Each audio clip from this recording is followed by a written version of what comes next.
Vale. ¿Cómo regula el organismo los niveles de glucosa cuando no hay diabetes? Vamos a ir viendo lo mismo que estaba un poco explicando antes, pero con estos muñequitos que os he puesto para que lo entendáis mejor, ¿vale? Aquí teníamos un individuo que se está tomando, hemos dicho, la hamburguesa, y fijaros cómo tenemos el hígado, el estómago, el páncreas y el intestino. El intestino es donde se va a absorber todo, pero antes de que se absorba hay que pasar por aquí, ¿vale? Entonces, eso cuando hablemos ahora de en qué momento nos ponemos la insulina y todo, y cuando empezamos a comer, vosotros pensáis pues que según el tipo de alimento, toda esta digestión a veces sucede más rápido o sucede más lenta. Si yo me tomo, por ejemplo, un zumo de naranja, ese zumo está, digamos, ya líquido, está predigerido, me pasa directamente al intestino y se absorbe. Si yo me como una naranja con cuchillo y tenedor y como más lento y tengo que masticar, aquí en el estómago necesita antes de un trabajo, ¿vale? Entonces, cuando pensemos en los niveles de glucosa en sangre, siempre nos van a interesar comidas que tengan bastante fibra para que esa digestión sea más lenta, ¿vale? Entonces, el organismo consigue mantener los niveles de glucosa a través de la acción de las hormonas pancreáticas. Aquí, si lo habéis visto, el páncreas, el órgano este amarillo, ahí aparte de la insulina, se secreta otra hormona que se llama glucagón, que hace lo contrario, ¿vale? La insulina, cuando nosotros tenemos mucha glucosa en sangre, se genera insulina para bajarla, y cuando hay niveles bajos de insulina, digamos, de glucosa en sangre, se genera glucagón, que es una hormona que le dice al cuerpo, oye, que no tenemos mucha glucosa, ponte a liberar de esos almacenes que tú tenías, que hemos dicho que estaban en el hígado y en el músculo, ¿vale?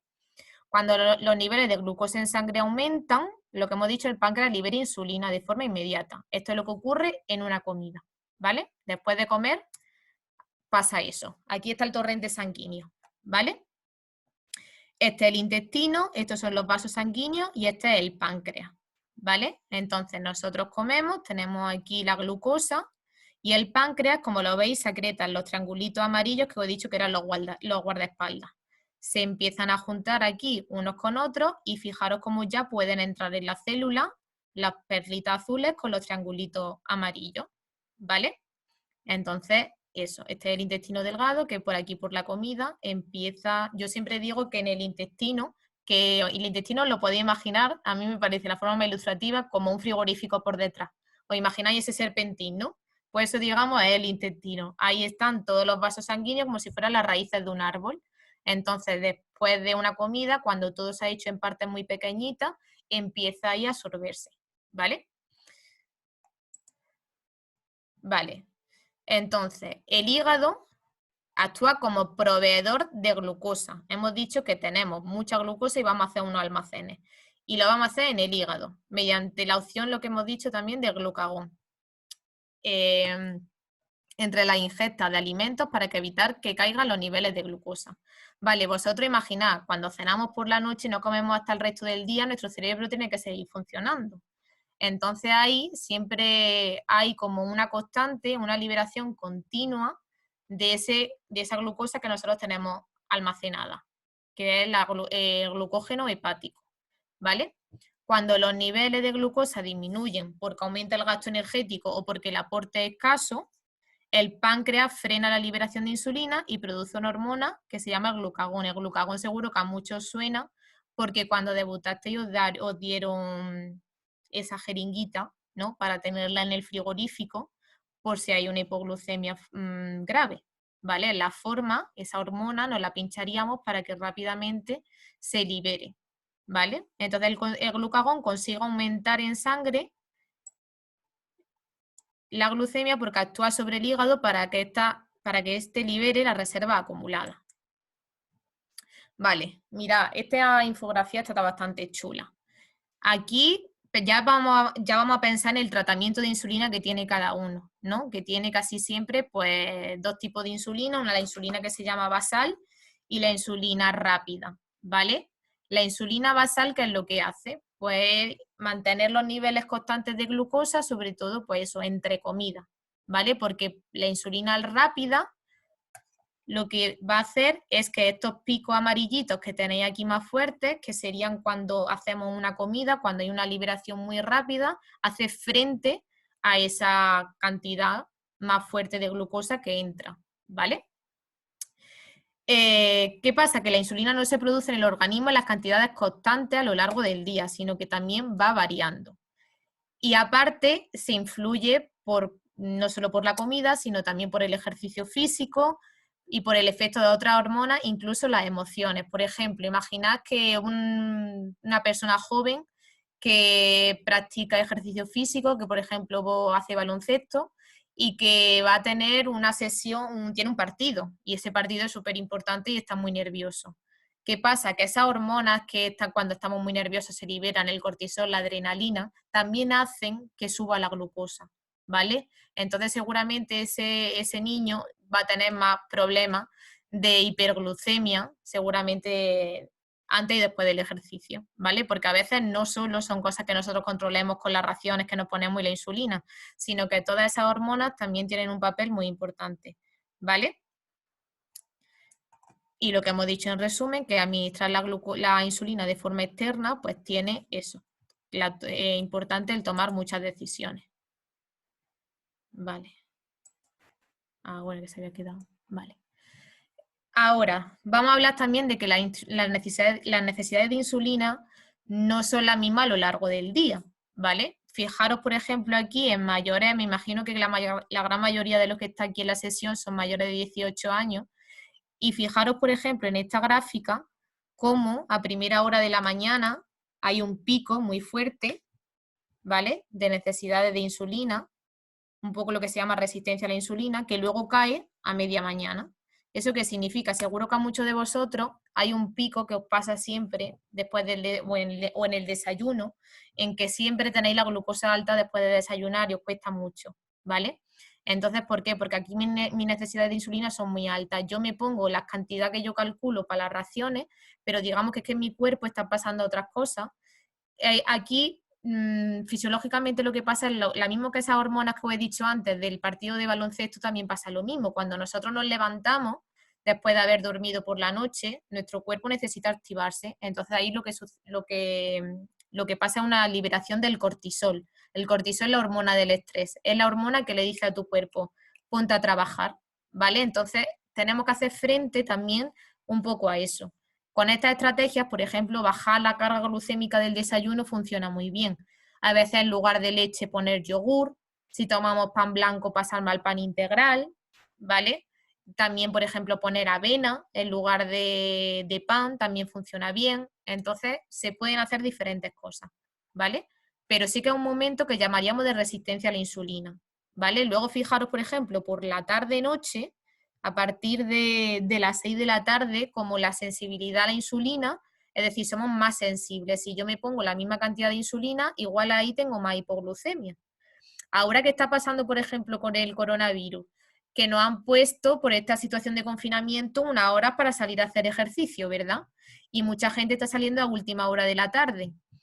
Tenemos también más probabilidad de hipoglucemia cuando hacemos ejercicio a última hora de la tarde. Entonces, a lo mejor mucha gente está viendo, además también después del tiempo que llevamos sin hacer ejercicio, que cuando empezáis otra vez, no hacéis los controles y tenéis un poco de hipoglucemia. Entonces también pasa un poco esto, el músculo también se desentrena, es menos eficiente, digamos, a la hora de esa asimilación de la glucosa, ¿vale?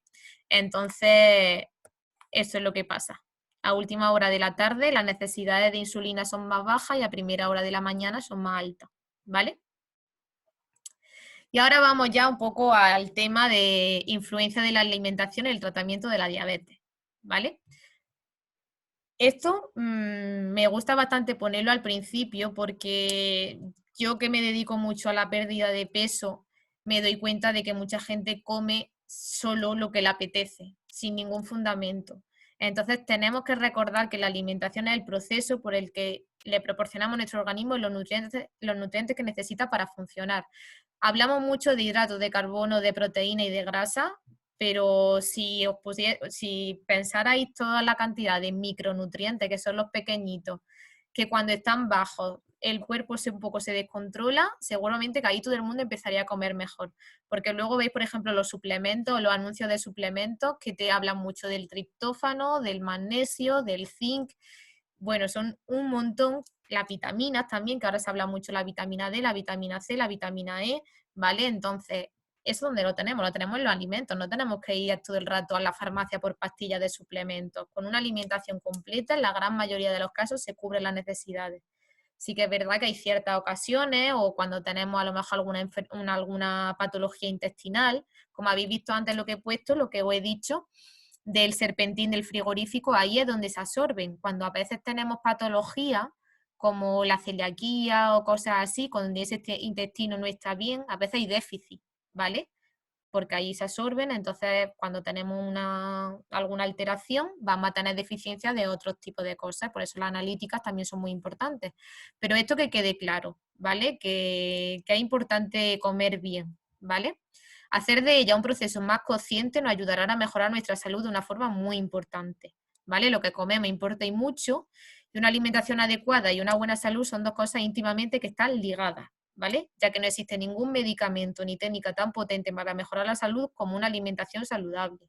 Ahora que están saliendo ya muchos estudios científicos de los pacientes que están ingresados por COVID-19 en todo el mundo, se está viendo el efecto que tiene la malnutrición o la desnutrición a la hora de hacer frente a ese sistema inmune a luchar contra el virus, ¿vale? Entonces ahí hay muchas vitaminas que están implicadas en eso de que la inmunidad que tenemos funcione bien.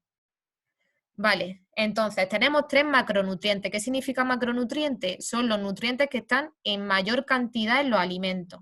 Y tenemos 3, los hidratos de carbono, las proteínas y las grasas. Y luego tenemos 2 más pequeñitos que son las vitaminas y los minerales, ¿vale? Y es eso, se le dice macro porque están en mayor proporción y micro porque están en cantidades más pequeñas. Vale, esta infografía está muy chula y me gusta mucho para explicaros.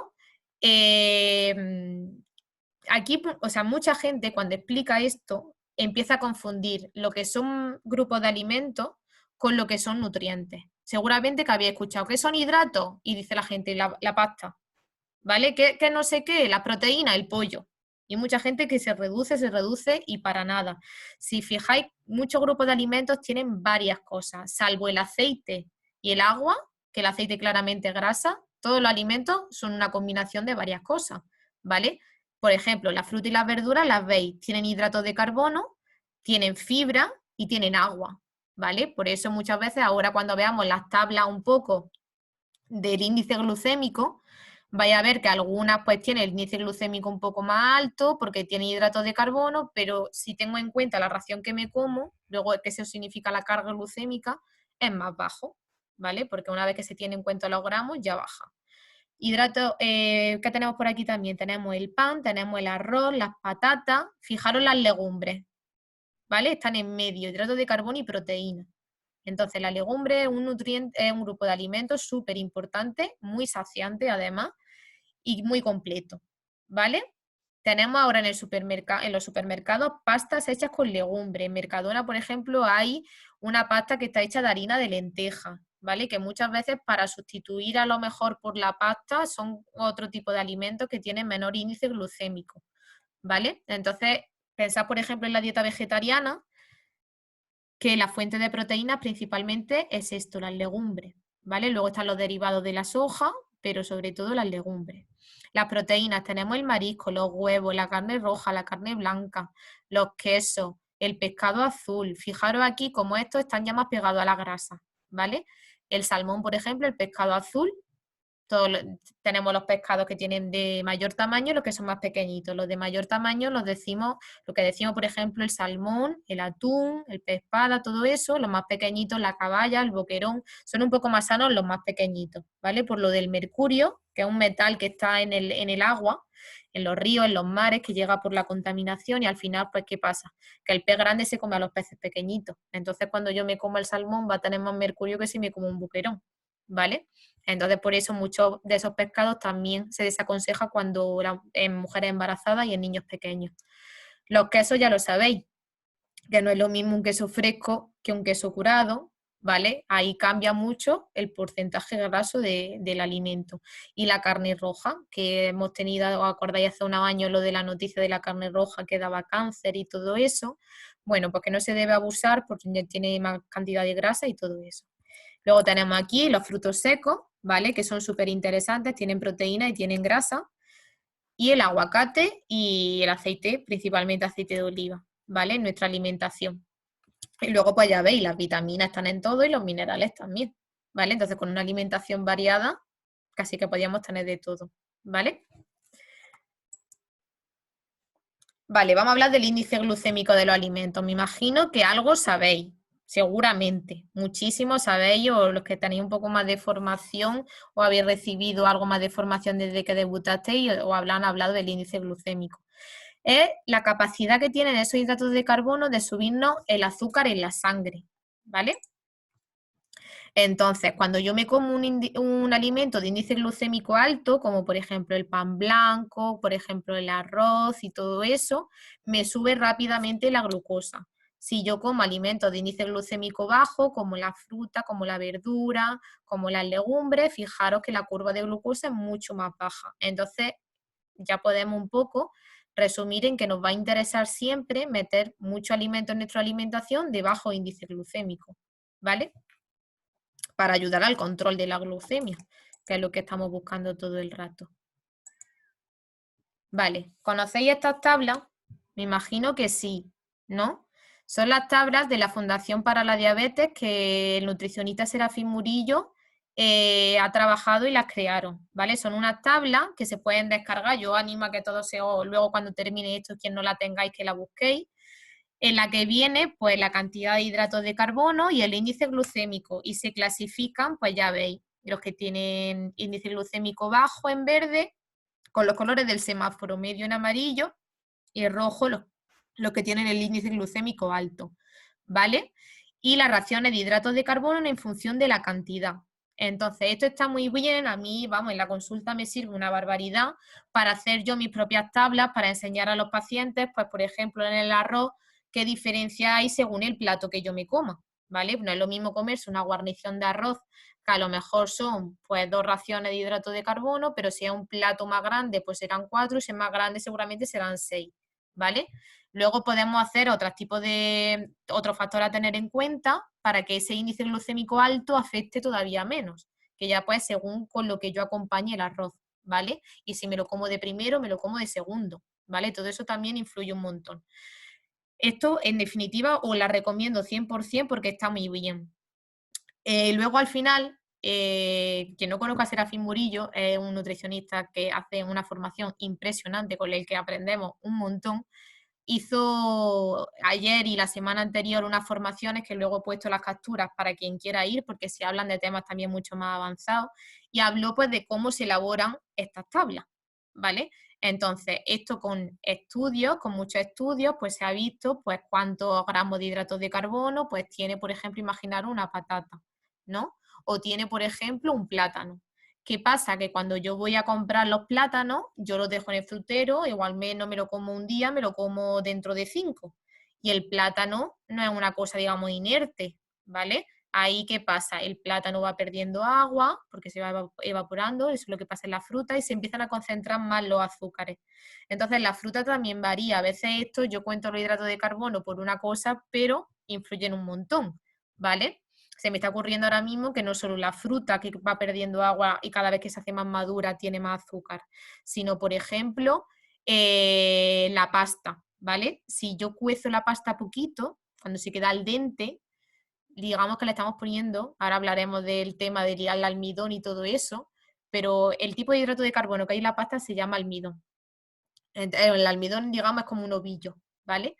Cuando yo lo cuezo, eso empieza a coger el agua, se gelatiniza y digamos que es más fácil de romper, entonces a mi cuerpo le va a costar mucho menos digerir ese hidrato de carbono cuando está muy cocido que cuando está más al dente. Entonces, todo lo que sea ponerle un poco de trabas a nuestro sistema digestivo y a nosotros mismos que a la hora de comer nos va a hacer comer más lento y tener un control glucémico más bueno, ¿vale? Yo pongo también el ejemplo muchas veces en la consulta para enseñarle a la gente a comer un poco más lento, a que no se partan, por ejemplo, los filetes como si fueran un niño pequeño que se hacen trocitos y se lo comen rapidísimo, sino que nos dejamos la pieza, que vayamos troceando, cuando tengamos alimento en la boca, que soltemos los cubiertos. Son como 4 consejos que a la hora de ponerlo en práctica funcionan muy bien para aprender a comer más lento y que esa digestión que os he explicado antes suceda más lento que nos va a ayudar a tener mejores niveles de glucosa en sangre,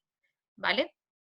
Ya veis que voy un poco enlazando con un montón de temas, pero yo creo que está muy interesante aprender cómo funciona la digestión y la conducta de alimentarnos, ¿vale?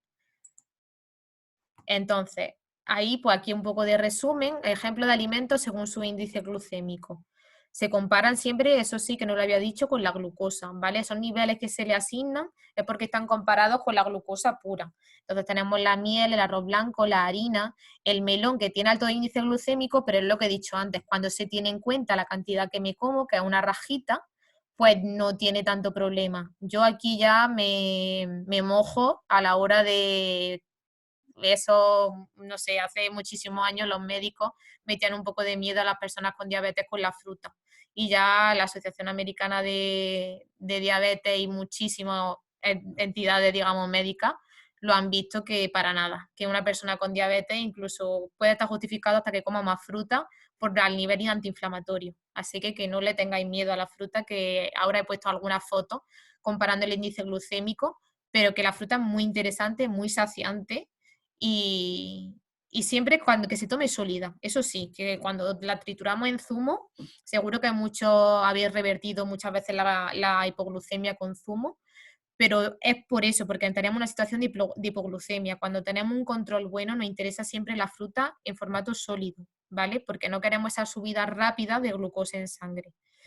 Índice medio tenemos la leche entera, la galleta, también por la harina, la pasta integral, el plátano verde, ¿vale? Y bajo, por ejemplo, la verdura y las legumbres. Yo me acuerdo que se me quedó un poco grabado que en un taller con la Asociación de Madrid me contó un papá que su hija siempre entraba en hipoglucemia después de comer lentejas, ¿vale? Y entonces que muchas veces se pasan con la insulina y pasa esto porque el aporte glucémico de la legumbre es bajito por su alto nivel de fibra y por tener también proteínas, porque ahora veremos que cuando los hidratos se toman en conjunto con las proteínas también baja su absorción, ¿vale? Se ralentiza, mejor dicho.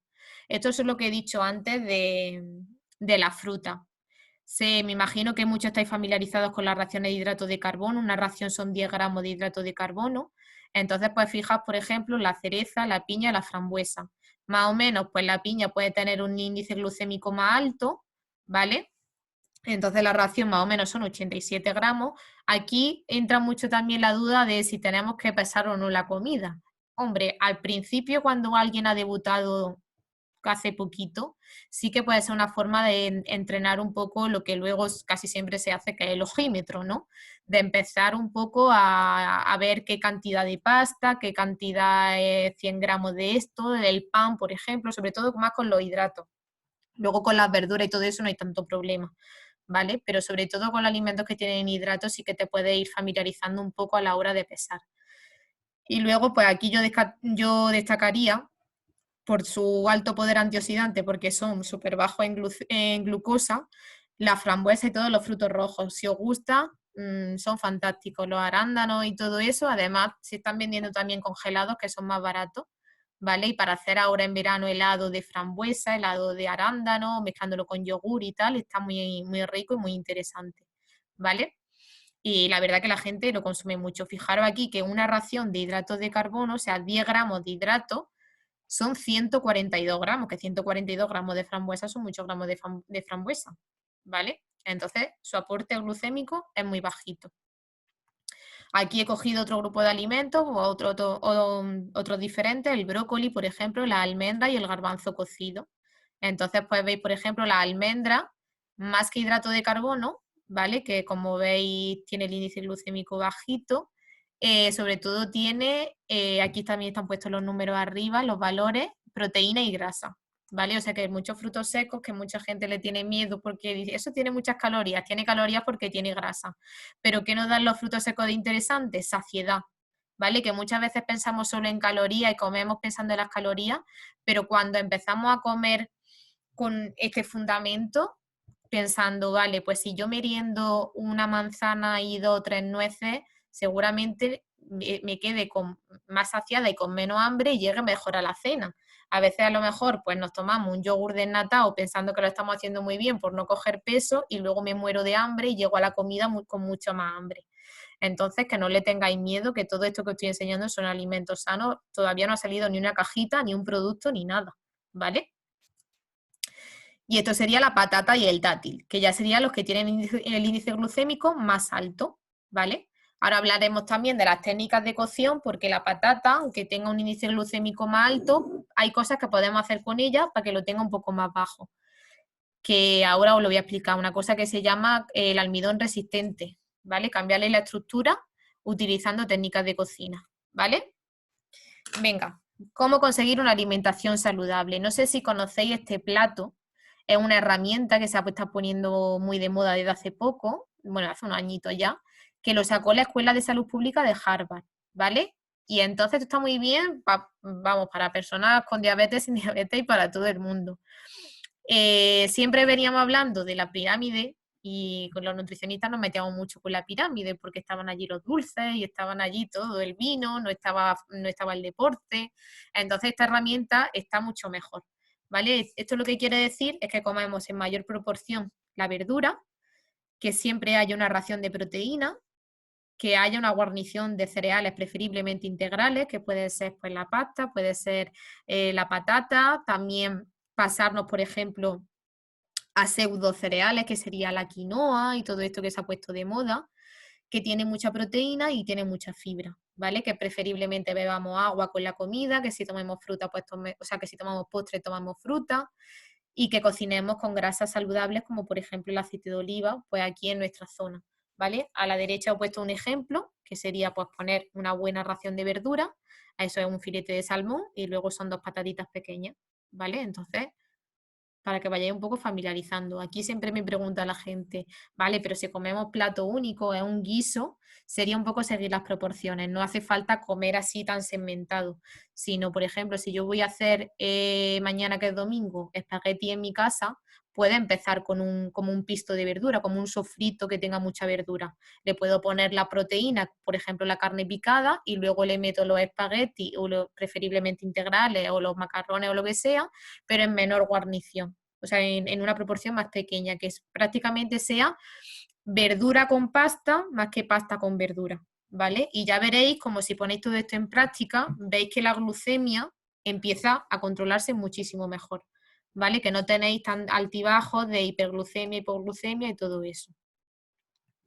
Aquí, bueno, no sé si pararme un poco más como proteína, lo que hemos estado hablando antes, ¿vale? Las legumbres, aquí también están los frutos secos, las carnes rojas, las fiambres, bueno, los fiambres y las carnes procesadas intentar evitarlo, pescado y todo eso, ¿vale? Y ya está.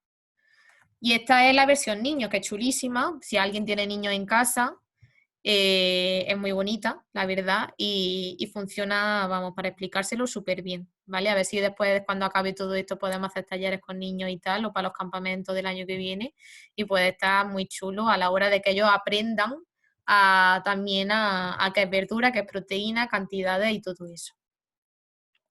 Vale, entonces, ahora con esta infografía os quiero hablar de que nosotros cuando comemos, estamos todo el rato ya hablando de raciones de hidratos de carbono, pero no comemos la alimentación de forma aislada, ¿no? No comemos un alimento, yo no solo como pollo con verdura, que la verdura lleva aceite, que a lo mejor imaginado lleva también patatas fritas, que esa patata, aparte de ese hidrato de carbono, está cocinada en una fritura. Bueno, es decir, que según la cantidad de grasa que tenga esa comida, también la glucemia puede variar más o menos. Cuando tiene un bajo contenido en grasa, la grasa lo que hace también es que la digestión sea más lenta. Entonces veis como al principio sube la glucemia, pero luego baja, ¿vale? Con alto contenido en grasa, pues también al principio va aquí subiendo más lentamente y luego se dispara. Esto seguramente, ahora ya alguno empieza a sonar el famoso caso de la pizza, que mucha gente con la pizza pues se calcula las raciones de hidratos de carbono, se pone su insulina, se hace un controlillo antes de irse a acostarse, ve que está bien y súper bien, me voy a la cama. ¿Qué pasa la mañana siguiente? Que estamos altísimos, ¿vale? Entonces, ¿qué pasa? Que rápidamente, pues por la noche me ha subido mucho la glucosa por esa cantidad tan alta de grasa, ¿vale? Entonces, aquí os pregunto, ¿dónde creéis que es más fácil contar las raciones? Si yo me compro una pizza congelada de estas de Buitoni, de lo que sea, o si yo voy a un restaurante y me la pone. Bueno, como tenéis los micros silenciados, no puedo escuchar mucho, yo me respondo a mí misma. La caja, ¿qué pasa? Que nosotros cuando estamos comprando alimentos envasados, yo tengo una tablita que me dice los gramos de hidrato de carbono que tiene. Entonces, rápidamente, pues si, bueno, cuando ahora al final la vamos a hablar de etiquetas, pero una etiqueta siempre viene los valores por 100 gramos, ¿vale? Entonces, a lo mejor por 100 gramos esa pizza tiene 20 gramos. Pero si yo me como la pizza entera, a lo mejor esa pizza entera de esta caja pone peso neto 300 gramos. Tengo que multiplicar si me voy a comer la pizza entera, ¿vale? Es una cosa que tenemos que tener en cuenta, que muchas veces cuando se pone algo en la etiqueta siempre es por un valor de 100 gramos, que es lo obligatorio. Y a veces ellos te dan el valor, digamos, de la lata entera de refresco o lo que quieran. Ahí a veces hay mucho, no fraude, pero hay un poco de artimaña por los fabricantes. Imaginaros, por ejemplo, unos cereales de desayuno. Ellos te dicen por 30 gramos que es la ración que te recomiendan, pero 30 gramos es súper pequeño. Tú dale un paquete de cereales a un niño y a saber cuánto se pone muchísimo más. Entonces, por eso digo que a la hora de fijarnos, tenemos que tener un poco en cuenta eso, que ellos siempre te dan la ración por la cantidad de hidratos por 100 gramos, pero nosotros, si nos la vamos a comer entera, hay que multiplicar, ¿vale? Cuando yo voy a un restaurante, yo no sé qué le han echado a la pizza. Entonces, no sé cuánta grasa tiene, no sé el tipo de harina, entonces ahí siempre nos va a costar más. Esto pasa, por ejemplo, imaginaros, si hacéis vosotros un salmorejo en casa, que apenas le ponéis pan y que controláis súper bien, pero vais a un sitio a comer y os pedís salmorejo y a lo mejor ese día os subió muchísimo. Podéis imaginar que llevaba muchísimo pan, pero cuando yo me pido los hidratos en un restaurante o algo, es mucho más complicado, ¿vale? He visto algunas preguntas que me preguntaban, ¿cómo controlamos cuando comemos fuera? Es complicado porque nunca se va a controlar tantísimo las cosas como si yo lo hago en mi casa. Sobre todo, por ejemplo, también cuando yo trabajaba en Madrid había muchísima gente que comía de menú del día. Imaginaros la comida de menú del día, cómo puede, qué grasa tiene. Una menestra de verdura, una cosa así, que tú en tu casa apenas llevaría aceite, la haría a lo mejor al vapor. Pues imaginaros que todo se complica muchísimo más, ¿vale? Y entonces está el caso de la pizza. Ya os he mencionado a Serafín Murillo cuando he dicho lo de las tablas, pero esta infografía también está súper bien, ¿vale? Entonces, fijaos como por aquí pone un triangulito de pizza, una ración y media de hidrato, ¿no? Como unos 15 gramos. Una pizza, uy, me he ido para atrás. Una pizza, unas 10 raciones de hidrato. Entonces, claro, hay que multiplicar, son muchos gramos por ahí por medio. Entonces, os voy leyendo. Al tomar más raciones de hidratos de carbono por encima de 5 o 6 raciones, aquí estamos hablando de 10 raciones, la absorción se ralentiza, ¿vale? Esa grasa hace que todo vaya más lento, ¿vale? El alto contenido en grasa y proteínas puede lentecer la absorción de esos hidratos de carbono de la pizza. ¿Y qué pasa luego? Parte de la grasa y las proteínas contenidas en la pizza se pueden transformar en glucosa a partir de las 2 o 3 horas de comerla, ¿vale? Entonces, por ese es el fundamento por el que a la mañana siguiente tenemos la glucosa tan alta, porque esa cantidad tan importante de grasa y de proteínas se acaba al final transformando, ¿vale? Entonces, a nivel de insulina, se pueden hacer diferentes cosas. Con esto inyectarla después de la cena, de forma que no la tengamos la insulina al principio, sino después para hacerla frente, ¿vale? Justo después de la cena, pero se mantiene la hiperglucemia la mañana siguiente. Esto sería, bueno, la opción, la del bolo dual, sería con bomba de insulina y sobre todo, me imagino que mucha gente tendrá sobre todo la insulina rápida, con el doble pinchazo. Se empieza probando un 70% de la dosis, ¿vale? Yo calcularía, digamos, la insulina total que me pondría, pero me pongo una parte al principio y otra a las 2 horas. Preferiblemente el 70% al principio y luego el 30%, ¿vale? Si aún así aparece hiperglucemia en ayuna, aumenta la dosis del segundo pinchazo. De todas formas, como esto, digamos, es de las cosas más difíciles de explicar, si no os queda claro, como luego voy a dar los vídeos estos que os he dicho, se puede ir ampliando, ¿vale? Pero un poco eso, un poco ensayo o error, que vayáis probando y vayáis viendo cómo gestionáis mejor la cosa de la pizza. también podemos hacer diferentes cosas. En lugar de comerme una pizza entera, por ejemplo, si empezamos, por ejemplo, a comer con una ensalada, cuando vayamos a una pizzería, que también hay muchos platos a base de verduras, de canelones, de berenjena, de ensaladitas con queso y con fruta y tal, también que está muy buena. Empezar a lo mejor tomar algo por ahí y luego compartir un poco la pizza, en lugar de tomarnos la pizza entera. No tiene ni punto de comparación comernos 2 o 3 trocitos a tomarnos una pizza tipo Domino's Telepizza que tiene muchísima grasa, ¿vale? Entonces, estamos hablando solo de comida. Esta foto la hice yo el otro día para mi Instagram, pero también hay que tener en cuenta las bebidas, ¿vale? Fijaros como, por ejemplo, la gaseosa o la Coca-Cola cero, la Coca-Cola Light, si tiene 0 gramos, pero ya nos podemos acabar casi en 27,5 cuando sería una bebida energética tipo Red Bull y todo esto, ¿vale? Hay mucha variabilidad con la Fanta de naranja, el refresco de la Coca-Cola normal, la Fanta de limón, la tónica, que engaña mucho porque tiene sabor amargo, ¿vale? Entonces aquí tenemos que tener un poco de cuidado. Me imagino que mucha gente, o sea, muchos de vosotros al tener niños con diabetes, esto lo controláis. Pero si tenéis también familiares, al final pensar que no tenemos que esperar a que aparezca la diabetes para llevar una alimentación sana, ¿vale? Que todo este tipo de información se comparta y se valore y para quien tengáis cerca es muy bonito para compartir. Entonces, el orden de los alimentos, más o menos ya os lo he resumido un poco cuando hemos hablado de la pizza, os he dicho lo de la ensalada. Pero aquí veis una gráfica de un estudio que se hizo compartiendo, por ejemplo, o comparando qué efecto tiene la glucemia cuando tomamos los vegetales primero de los carbohidratos, ¿vale? O lo hacemos al contrario. Y estamos viendo, por ejemplo, que cuando tomamos los vegetales antes de los carbohidratos, la glucosa es mucho más baja, ¿vale? Con diabetes y sin diabetes. Entonces, esto a mí también me sirve mucho a la hora, por ejemplo, también lo que hemos hablado antes de la saciedad. Lo que os he dicho de cuando llegamos con tanta hambre a la cena, pues mejor, por ejemplo, merendar un poco más fuerte o alimentos más saciantes, sobre todo, no más fuertes, sino más saciantes. ¿Qué pasa? Que cuando ahora, a la hora de comer, cuando ponemos un plato, ponemos, por ejemplo, pescado, ponemos verdura, ponemos patatas, ponemos lo que sea, si directamente empezamos a comer por lo que tiene más calorías, digamos, el pescado o el arroz, el carbohidrato más fuerte, nos cuesta más saciarnos, ¿vale? Si empezamos a comer por la verdura, que tiene tanta fibra, que es tan interesante, imaginaros, por ejemplo, un plato de espárragos trigueros o una alcachofa que tienen tanta fibra.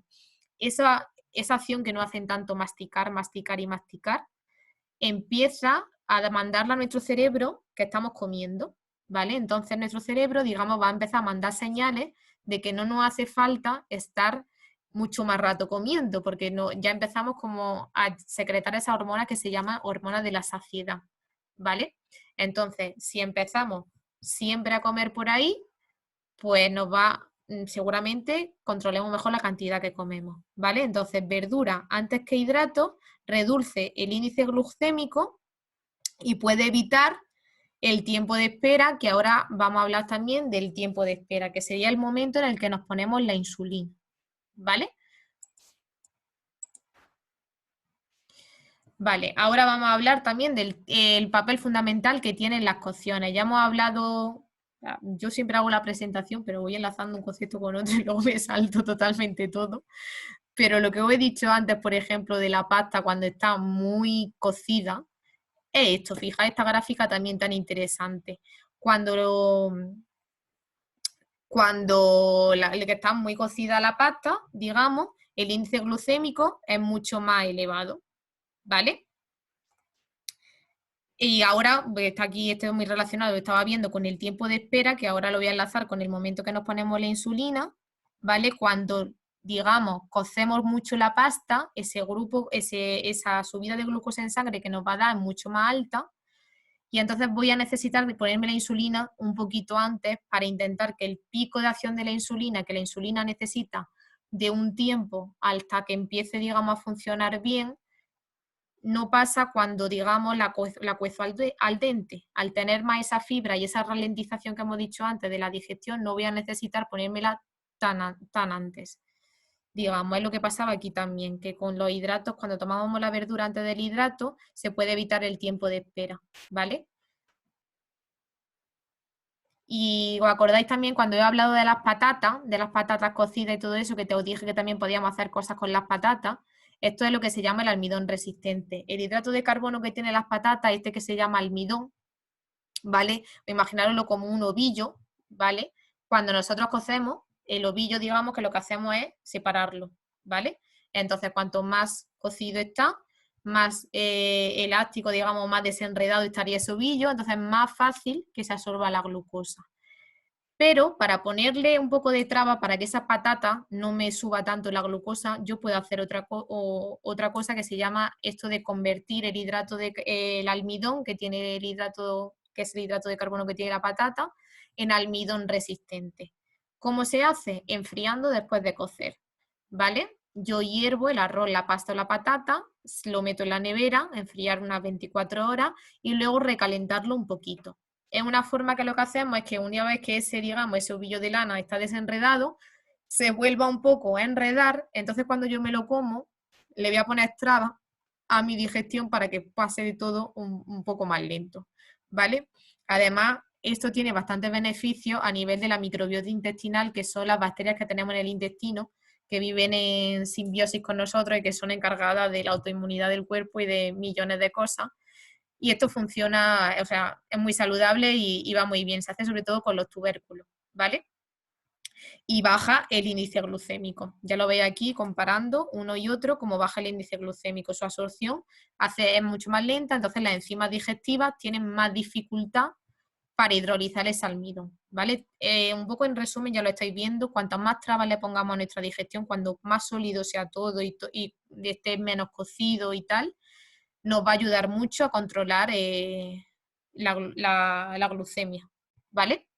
Entonces, aquí a modo de resumen, el índice glucémico de alimentos aumenta la velocidad de absorción cuando son cosas líquidas, ¿vale? Porque ya está un poco predigerido, cuando lo que hemos dicho, por ejemplo, de los zumos, cuando tiene una cocción prolongada, cuando está muy cocido, cuando es una alimentación baja en grasa y baja en fibra.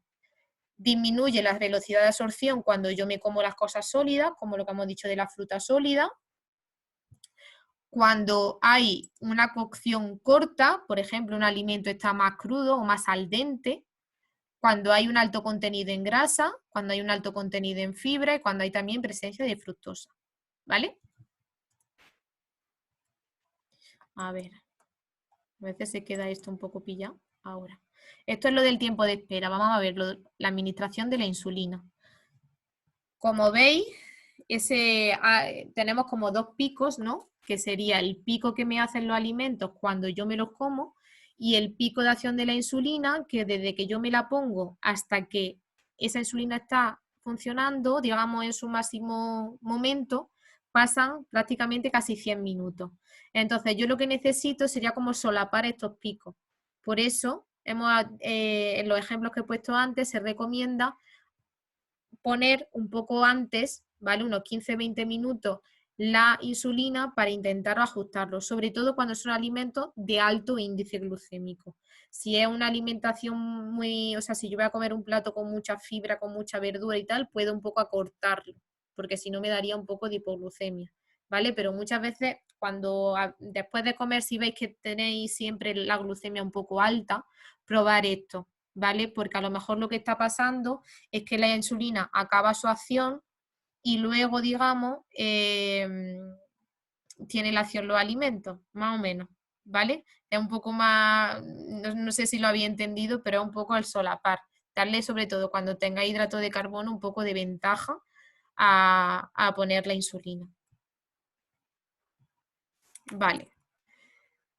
Entonces, para que veáis, esta gráfica también, muy interesante, comparando cuando la insulina se administra en el momento de empezar a comer, cuando la insulina se administra 20 minutos después de comenzar a comer y cuando la insulina se administra 20 minutos antes de comer, ¿vale? Mirad la línea amarilla, que es mucho más bajita de cuando se deja ese tiempo de espera, ¿vale? Se consigue un control glucémico un poco mejor, bueno, un poco no, bastante mejor, ¿vale?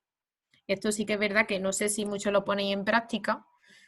Yo, bueno, aunque mi hermana, no sé si le gustará que lo cuente o no, pero no, me acuerdo que siempre le ha costado mucho, que no lo sabía y que desde hace o sea, desde hace relativamente poco tiempo lo hemos puesto en marcha y estamos mejorando los controles glucémicos de una forma impresionante. Entonces, pues muchas veces yo entiendo que cuando vaya al endocrino explican una barbaridad de cosas y que a veces es muy complicado saber todo bien y ponerlo en práctica, pero si yo lo voy recordando y estas sesiones yo creo que están muy bien para irlo viendo. Si veis que no tenéis un buen control glucémico, eso, sobre todo con los tratamientos de insulina, ¿vale? El que tenga diabetes tipo 2 a lo mejor no tiene todo esto en cuenta, pero todo lo que he estado explicando de empezar por la verdura a comer y todo eso sí que lo puede poner, ¿vale? Ya cada uno con su tratamiento que tenga lo puede personalizar un poco o más o menos, ¿vale? Miguel, que te estoy viendo por aquí, vete preparando, ¿vale? Para el ejercicio físico en el control glucémico.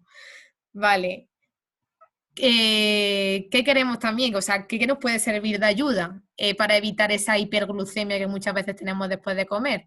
El papel que tiene el ejercicio físico, ¿vale? Para que veáis, por ejemplo, cuando tenemos el control glucémico sin ejercicio, en la línea morada, cuando metemos ejercicio aeróbico, nos baja la glucosa. Más o menos podemos decir que el ejercicio físico tiene el mismo papel que la insulina, ¿vale? Aumenta la sensibilidad a la insulina. Entonces, cuando el ejercicio aeróbico, ahora Miguel, si se activa el audio, nos puede explicar un poco la diferencia entre aeróbico y anaeróbico, pero va un poco en función, aparte de la presencia de oxígeno, que yo creo que es una cosa que nos cuesta también a mucho entender, porque no sabemos a nivel metabólico si hay presencia o no hay presencia, también la intensidad, también el tiempo que se está haciendo ese ejercicio físico. Entonces, digamos que el ejercicio anaeróbico, en la siguiente diapositiva se ve bien, el ejercicio bueno, es una comparativa. Empezar haciendo aeróbico baja la glucosa y luego haciendo anaeróbico sube, y anaeróbico se mantiene la glucosa y baja. Esto al final es porque con el anaeróbico también se secretan esas hormonas que he dicho antes, que cuando nos poníamos nerviosos también suben la glucosa, entonces puede ser el papel del cortisol, hay una demanda muy fuerte de glucosa, entonces estas hormonas también se liberan. La adrenalina, la noradrenalina, entonces todo eso también tiene un papel a la hora de cómo se controla o qué efecto tiene la glucemia. ¿No, Miguel? Lo estás detallando perfectamente, sí, sí, sí, sí. Es como tú lo estás diciendo. Además, por poner algo también, y como seguro que en la reunión hay gente que no estuvo el sábado pasado, detallar, y lo acompaño con lo que tú dices, el trabajo de fuerza, ¿vale? Que es fundamental y que hasta ahora incluso para el tema de las mujeres, pues se piensa que no es lo mejor, sea para pérdida de peso o no pérdida de peso, o directamente controlar la glucemia.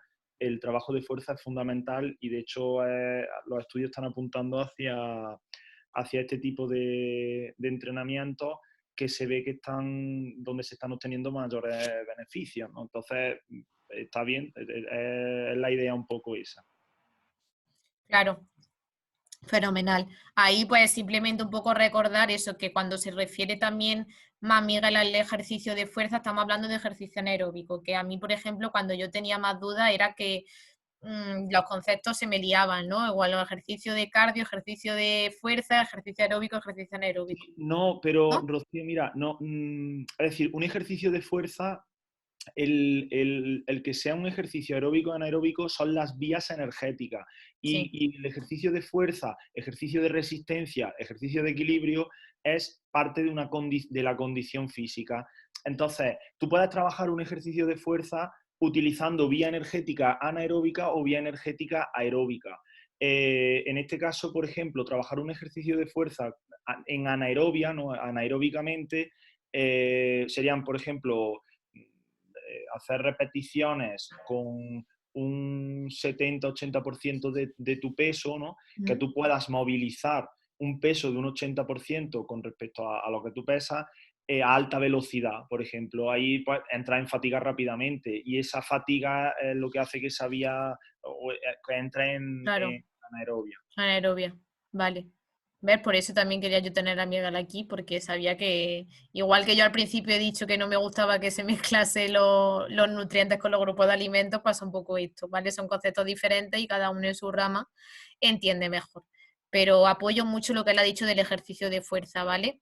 Que es crucial para que se haga la creación de músculo y el músculo que lo sepamos que es salud, ¿vale? Que yo de hecho no, es decir, me quedé también un poco sorprendido e incluso luego Carlos, el hijo de Celia, dice, ostras, amiga, es que yo tampoco sabía un poco que el tema del trabajo de fuerza o el trabajo, en este caso, de un sistema anaeróbico te da casi mejores, o se están empezando a demostrar mejores resultados que lo tradicional que se ha estado diciendo hasta ahora. Oye, que no está mal, que hay ejercicio y se puede hacer sin ningún problema, pero que las cosas evolucionan y lo que ahora estamos hablando a lo mejor de aquí a un año, quién sabe si hay que desmontarlo perfectamente. Claro, Y que ¿qué hace la ciencia ahí?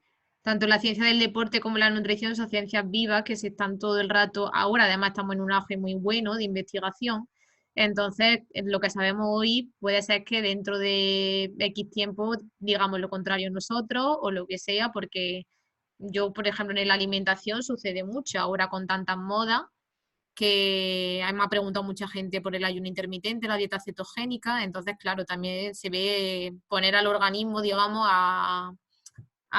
en otras situaciones, bajándole la cantidad de hidratos de carbono, subiéndole la grasa, la proteína y ves cómo reacciona, ¿vale? Bueno, en esta diapositiva que tenemos delante vemos un poco el efecto que tiene la glucosa diferentes tipos de ejercicio. Un ejercicio aeróbico, un ejercicio, digamos, combinado y un ejercicio más de anaerobia. Y veis un poco como sobre todo el combinado, ahora que se hace mucho ejercicio, pues los tipos HIIT y todo esto, ¿no? Que se va cambiando, digamos, se hace un poco de cardio, luego un poco más de ejercicio de fuerza, pues tiene un poco un efecto combinado. ¿Vale? Así que simplemente esto un poco resumir que tenemos también el ejercicio en nuestra mano para controlar un poco la glucosa. Yo aquí cuento otra anécdota. Me acuerdo que hay un blog de diabetes súper bueno que se llama Vive tu Diabetes, que seguramente lo conoceréis mucho. Y me acuerdo que, bueno, mi hermana y yo nos hicimos muy fans desde que se creó ese blog. Y de hecho conocemos a su autora, conocemos a Patricia. Y ella contaba, bueno, le dio un truco muy bueno, mi hermana leyó allí, que cuando, por ejemplo, en un avión te hace un control y está alta y no sabes qué hacer porque no te puedes mover, el truco fantástico de meterte en el baño del avión hace sentadilla. No es ninguna tontería, pero me acuerdo que mi hermana me lo contaba con vaya descubrimiento porque más de una vez y más de dos ha podido controlar así la glucosa.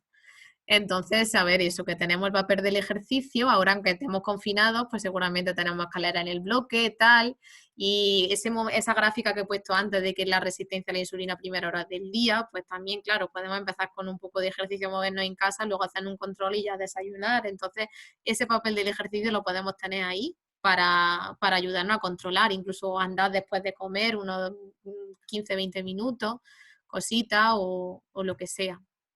¿Vale? Aquí, por ejemplo, unas pequeñas pautas para todo esto que estoy diciendo. ¿Cómo podríamos utilizar el ejercicio para normalizar la glucosa?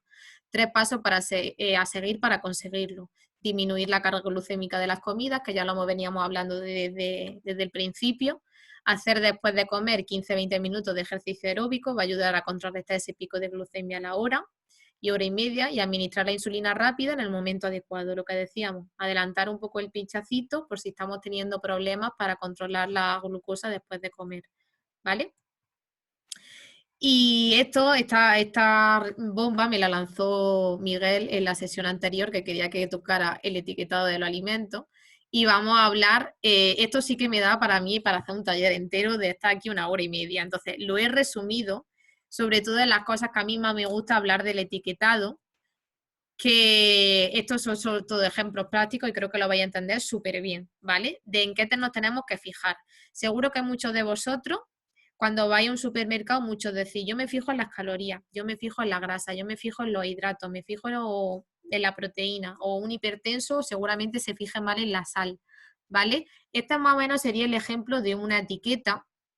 Os he dicho antes que venían por 100 gramos y que, por ejemplo, en el caso de la pizza, he dicho, si nos comemos la pizza entera, que no se olvide que hay que multiplicar, ¿vale? O, por ejemplo, cuando yo hice esa foto con todas las bebidas, los ejemplos, o sea, los valores te los da por 100 gramos, pero yo calculé por un vaso, entonces calcula 250, que es más o menos los mililitros que tiene un vaso, ¿vale?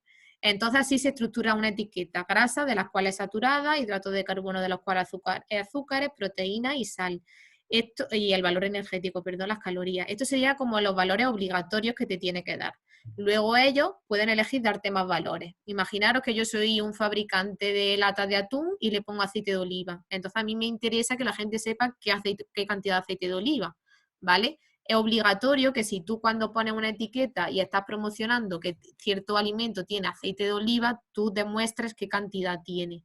Y eso se tiene que hacer en la lista de ingredientes y luego, más que poner aquí aceite de oliva, que me estoy un poco liando ahora mismo, sería, por ejemplo, cuando se recomienda que tiene un nutriente más alto. Perdón, si yo, por ejemplo, pongo, esta bebida de soja tiene más cantidad de calcio y vitamina D, pues sí que te tienen que demostrar qué cantidad de calcio y vitamina D. Si es un ingrediente como tal, como lo del aceite, aquí en la foto de la derecha, donde está la lista de ingredientes, se tiene que poner el porcentaje, ¿vale? Entonces, muchas veces, ¿qué pasa? Que nos encontramos cosas un poco fraudulentas que os voy a enseñar más adelante, que a veces tenemos pues un pan que te dicen de espelta y ahora veremos qué cantidad de espelta tiene, ¿vale? Mira, pan con espelta, harina de trigo, agua, masa madre de trigo, harina de trigo, levadura, harina de centeno, semillas de quinoa, semillas de chía, aceite de oliva refinado, sal, maíz, harina de espelta 0,7, ¿vale?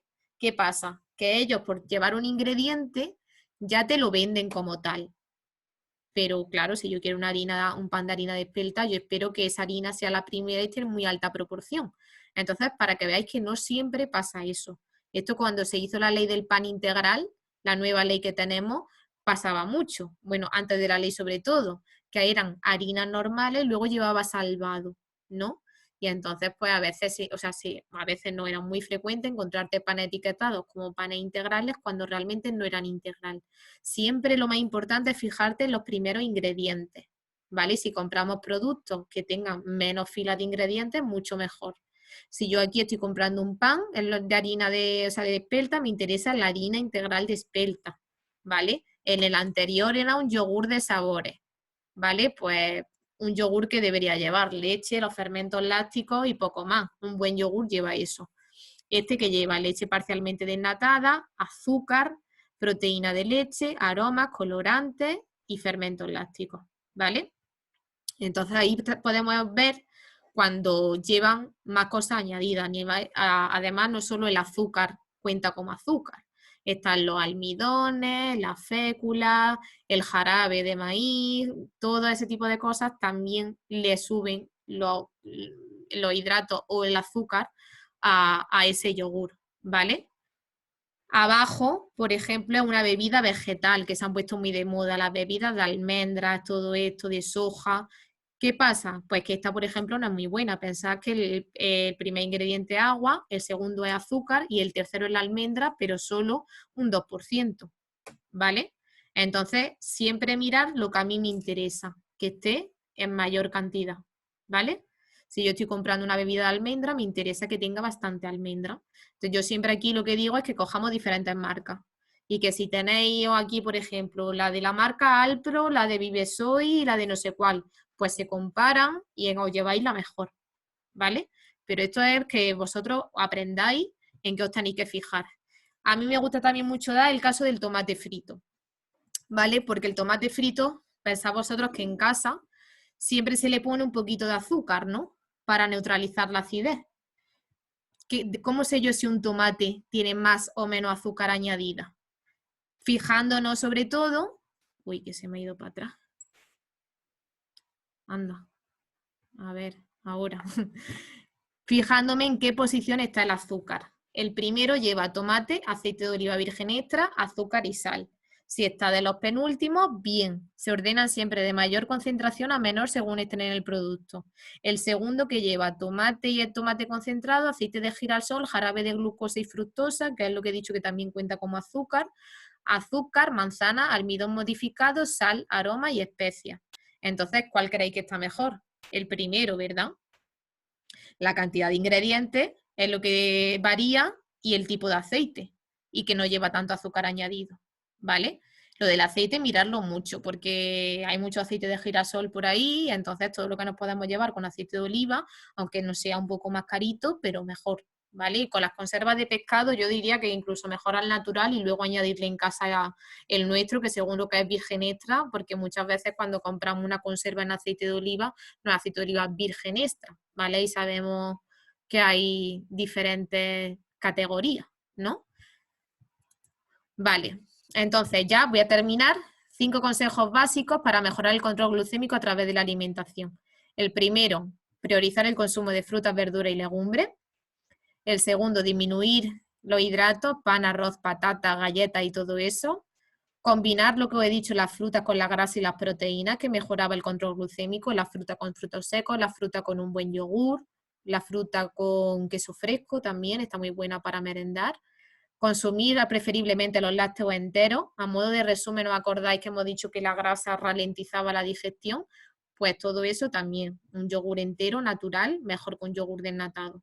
Además, por lo que os he enseñado de etiquetado, muchos yogures desnatados se quedan, digamos, sositos cuando le quitamos la grasa. Entonces el fabricante le añade azúcar para que esté más bueno. Eso es lo que se llama el problema de los azúcares añadidos. Entonces es mejor comprar un yogur natural y yo, digamos, lo saborizo mezclándolo con fruta en mi casa, o a lo mejor si todavía no estoy acostumbrado le quiero poner un poco de edulcorante o un poquito de azúcar, pero yo controlo mejor la cantidad. Una cosa es pues yo poner una pizquita y otra cosa es que un tarrito así lleve 10 gramos añadido o 13, ¿vale? Y disminuir un poco los hidratos de carbono de la alimentación, ¿vale? Luego en los vídeos que os voy a enseñar ahora se habló ayer bastante de lo de la dieta baja en hidratos de carbono, que mucha gente le genera bastante preguntas. Se ayuda, así un poco de spoiler, se ayuda bastante al control glucémico, pero también hay que tener en cuenta que van a bajar bastante las necesidades de insulina. Entonces que se haga todo con asesoramiento, mucho mejor, ¿vale? Para que no entremos en hipoglucemia y no se preocupe la cosa. Son estos vídeos que los recomiendo. Este es Serafín Murillo y son los vídeos que se hicieron ayer y la semana anterior, que están muy bien, ¿vale? Para seguir un poco ampliando. Y es también sobre el control glucémico y la hipoglucemia y la hiperglucemia. Y ya un poco, si queréis, os podéis activar los audios, porque me gustaría escuchar a alguien si me responde a si creéis que un nutricionista podría ayudar como parte del equipo sanitario en el tratamiento de la diabetes. Rocío, ¿puedes echar una diapositiva atrás? ¿Eh? Una diapositiva para atrás. atrás. Sí. Sí.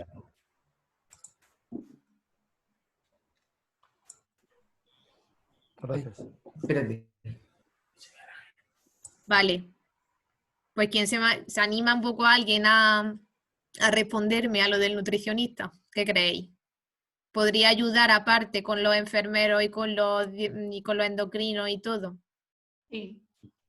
Sí, ¿no? Me imagino que habrá muchas cosas que a lo mejor no han explicado.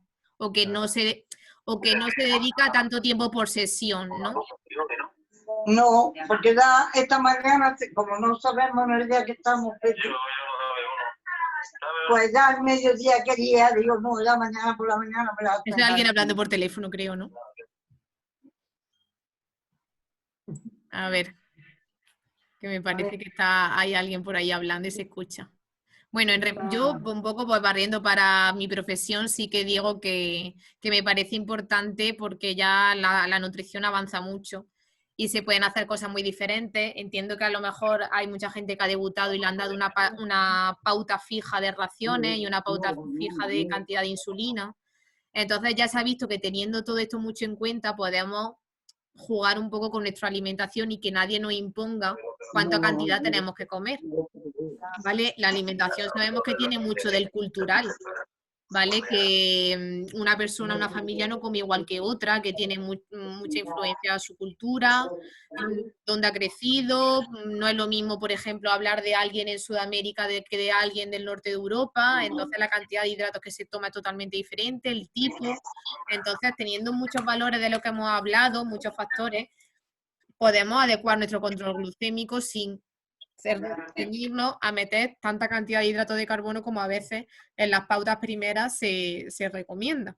Entonces os vais a dar cuenta a la hora de que sigáis informando un poco de toda la novedad que existe en torno a la alimentación y a la diabetes, como hay mucha gente pues que consigue muy buen control glucémico bajando un poco las cantidades y comiendo de forma diferente. Y yo creo que os pueden servir mucho todas las gráficas que os he enseñado para que veáis por dónde va la evidencia científica, que se hace muchos estudios, y para ponerlo también en práctica en casa, ¿vale? Y ya está. Esta es la última diapositiva. Tenéis mi correo electrónico que, si no lo queréis apuntar, es donde os he enviado los datos, ¿vale? El correo que ha llegado es en mi correo electrónico por si alguien necesita un asesoramiento más específico. Y yo también tengo mi cuenta de Instagram en redes sociales donde también estoy todo el día divulgando sobre una cosa y la otra, haciendo mucha información. Y si tenéis por ahí, pues yo espero porque la verdad, ahora con el confinamiento hemos hecho un par de retos de enseñar a la gente a comer más verdura y más fruta y todo el mundo ha mandado sus fotos y hemos revolucionado ahí un poco y ha estado súper chulo. Así que si os gusta, por ahí nos podemos ver, ¿vale? Voy a quitar la pantalla.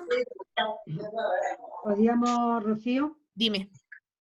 una sesión estupenda, yo creo que ha sido muy intensa, donde hemos aprendido bastante el tema de lo que es las calorías y no calorías, que a lo mejor hay muchas calorías. Y la verdad que me gustaría que si hay alguien que quiera preguntar, por ejemplo, Katy tenía una pregunta que me hizo anoche. Si no te importa, Katy, hazla tú para que te conteste Rocío. Y luego te voy diciendo una serie de preguntas que han ido contestando. Aquí hay una que está muy bien y me parece que sí, que debería. La gente apoya que haya un nutricionista. Estoy leyendo todo eso, qué chulo. Sí, junto también con los psicólogos. La verdad que una cosa, hombre, no estoy de la misma rama, pero sí es verdad que conlleva una a la otra, porque en un momento dado que una persona sale, debuta con Celia, no diabetes, se escucha, no, perdona, el más es que no se comer y escucha le bien. dice Celia, cómo Celia. hay que comer en condiciones, esa Celia, persona... no se escucha bien. Celia, ¿Perdón? espérate, No sé. Rocío, mira, escúchame. Tenemos que cortar todos los audios. Yo he Espera, he silenciado porque me salía que Paqui era la que se le escuchaba, entonces como me salís todo en pequeñito, ahora mismo ya he silenciado ese micro que me Pero mira, salía Rocío, como a la que derecha te sale un listado de la gente, no sé Sí. si te pone, ahí te salen los micros que siguen abiertos, es que a mí me aparece, ¿vale? Y ahí sí. hay bastantes, ¿vale? Vale, que puedo ir como uno por uno, un poco silenciando. Sí, uno por uno, simplemente ahí, eso. De todas formas, podían utilizar el icono, el emoticono que hay de la mano, por si alguno quiere preguntar, y así se le va dando paso y se va abriendo el micrófono al mismo tiempo. Sí, más o menos creo que ahora mismo lo tenemos tú y yo y no sé si alguien más. Ahora mismo sí se escucha Paqui, bien. ¿hay una tal Paqui? Paqui le iba así. Paqui ha preguntado. No, Paqui Leiva lo tiene cortado. Yo lo tengo cortado, lo acabo de dar ahora, pero lo voy a cortar Vale. otra vez. Sí, la otra Paqui sí es lo que yo le daba antes a silenciar. Vale. Paqui Leiva me ha preguntado, antes ha nombrado el cortisol relacionado con la insulina y el momento del día. ¿Podría desarrollar un poco la influencia de esta hormona del cortisol en la diabetes? Sí, esta hormona es lo que hemos dicho, la hormona del estrés. ¿Vale? Entonces, estas hormonas se llaman contrarreguladoras. Hacen un poco lo contrario a lo que haría la insulina. Si la insulina nos bajaba, estas hormonas lo que hacen es subirnos la glucosa en sangre. Entonces, cuando hacemos un ejercicio, por ejemplo, anaeróbico, que es un ejercicio bastante fuerte, nuestras demandas de glucosa, digamos, también son bastante fuertes, entonces estas hormonas se empiezan a liberar en el cuerpo para que el cuerpo empiece a liberar la glucosa que teníamos almacenada, ¿vale? Entonces, cuando estamos estresados también, o cuando se llama, por ejemplo, está muy chulo explicarlo como una reacción de huida. Cuando yo me acuerdo en mis primeras charlas me ponía súper nerviosa, me temblaban las piernas, es una secreción de cortisol muy alta, ¿vale? Entonces digamos que tu cuerpo entiende con que tú te vas a salir corriendo, ¿vale? Yo no me iba a salir corriendo de esa sala cuando yo estaba nerviosa, pero es un poco lo que pasa fisiológicamente. Nuestro cuerpo empieza a demandar rápidamente que se libere más glucosa. Y es lo que pasa fisiológicamente cuando nosotros nos despertamos temprano, nos da el sol en la cara, porque esa ciencia se llama cronobiología, que está muy chulo también estudiarlo. funcionamos mejor diurnos que nocturnos. Ahí, por ejemplo, ya cuando asesoramos a nivel de nutrición a personas que trabajan por la noche, le cuesta mucho la cosa de perder peso y todo eso por este tipo de cosas, porque las hormonas del cortisol van totalmente al contrario. Cuando tienen que estar más apagadas que cuando estamos durmiendo, están altas y viceversa. Y tiene la influencia también de los rayos solares y todo eso. Entonces, cuando nos levantamos, fisiológicamente nuestro cuerpo se prepara para trabajar, entonces se empieza a secretar el cortisol, ¿vale? Y el cortisol también, o los altos niveles de cortisol, lo que nos está dando mucho problema porque estamos, ahora yo creo que con el confinamiento soy bastante optimista en que la gente se ha relajado, pero llevábamos una vida muy estresante. ¿Vale? Yo que he vivido en Madrid, que veía a los madrileños cómo están ahora con lo de las fases por irse fuera, esa vida hay que vivirla. Eso de trabajar tantísimas horas al día, desplazarte, no tener tiempo para vivir tranquilo, ya había mucha fisiología de que el estrés metabólico que estábamos teniendo y que vivíamos es otro de los factores por lo que muchas enfermedades, que son, se dicen enfermedades no transmisibles, como la hipertensión, las enfermedades cardiovasculares y todo esto, tiene también papel. Y por eso también lo del papel de los psicólogos como un poco equipo multidisciplinar, para enseñarnos también a gestionar las cosas de otra forma, ¿vale? El tema del estrés nos da también para hablar para mucho y es un factor también súper importante a tener en cuenta. Más o menos, Paqui, me he explicado, ¿no? Perfecto, perfecto, sí. Vale, voy a hacer... Gracias. Vale, a ver, María Isabel, ¿incluye también tomar la fruta antes de la comida? ¿Qué ocurre cuando comemos patatas en los purés? Vale, lo de la fruta antes de la comida ya no me acuerdo exactamente por qué sería cuando yo lo he dicho. No lo sé si era lo del plato de Harvard, puede ser a lo mejor. Rocío, perdona que te dime. interrumpa. Creo que lo ha preguntado por el tema de que como las legumbres y demás tenían un bajo índice glucémico, Sí. ¿qué pasa si comes fruta que tiene un índice glucémico un poco más alto y si influye en cuanto a ponerse la insulina antes o después? Yo creo que la ha preguntado por eso. Claro. Sí, por eso sí. Cuando estaba hablando de comernos las verduras antes de la legumbre y demás. Vale, porque hay mucha gente, sí que es verdad que hay mucha gente por el tema del hambre que se toma la fruta antes de la comida, ¿no? Sí, mi hija lo hace, por ejemplo. Claro. Bueno, si consideramos con que la fruta también va con un aporte de fibra y que luego vas a ver bastante fibra, si por ejemplo hay un plato de legumbre, creo, a la nivel de fisiología habría que verlo, no lo sé exactamente, pero creo que no debe de variar mucho. Sé que por el nivel de controlar el hambre, sé que hay mucha gente que está muy extendido lo de tomarse la fruta antes. No está para nada mal porque hay mucha gente que le ayuda a controlar el hambre. Y cuando comemos patatas en los purés, pues claro que ahí también hay que tener en cuenta los hidratos, ¿vale? Cuando se tritura la patata... No, pero me refería porque en esos casos, por ejemplo, pues no se puede hacer lo que tú decías, de enfriar la patata para... Entonces, claro. Yo, por ejemplo, lo de es que enfriar... no los calculo los hidratos a ojo, porque es que no sé cómo... Lo de enfriar la patata sí que está muy bien para cuando hacemos una ensalada de patata, ¿vale? Cuando hacemos una ensalada de pasta. Ahí sí está bastante bien. O cuando a lo mejor un día hemos cocido patatas y las queremos tener en la nevera y luego esas patatas se le da un calentón y la utilizamos en algún revuelto o en alguna cosa, ¿vale? Ahí sí que se podrían utilizar. Pero sí, el tema de los hidratos, María Isabel, si quieres te puedo mandar por correo alguna guía y las tablas que te he dicho y creo que todo eso imprímetelo y te va un poco familiarizando. Y si tienes un peso, va un poco intentando controlar, ¿vale? Pero las primeras veces sí que necesitamos un poquito de rodar con lo del peso y con todo eso. Ernesto, muy bien, ha levantado la mano. El único que he visto que ha salido lo de el botón. La verdad que a mí nunca me ha salido, yo no lo entiendo. Gracias. A ti, María Isabel. Hola, gracias. Mira, una cosa, bueno, dos cosas. Primero, súper informativa, muchas gracias por todo lo que estás explicando. Estamos aprendiendo seguro, todos, los que sabíamos más, los que sabíamos menos, los que tenemos más, los que tenemos menos experiencia, estamos aprendiendo muchas cosas.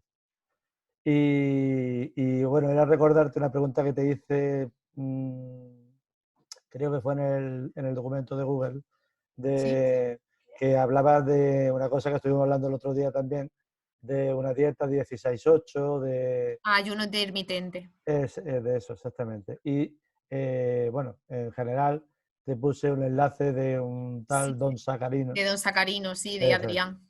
Que bueno, pues hablaba entre otras muchas dietas, no de esa. Y esa, bueno, pues si podrías contestar a la pregunta. Hablar un poco.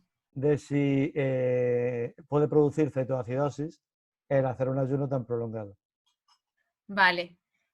Bueno, la cetoacidosis también eso, tiene un poco pues, de fundamento cuando, digamos, los niveles de glucosa están muy altos, cuando hay un poco de ausencia de insulina.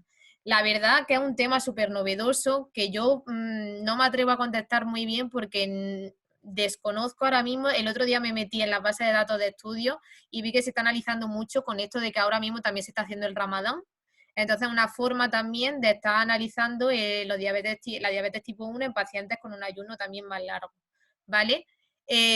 Yo, también como nutricionista, no solo con las personas con diabetes, sí que lo veo también un poco muy de moda. Entonces, con la nutrición se ponen muchas tendencias de moda y que tenemos que tener un poco de cuidado.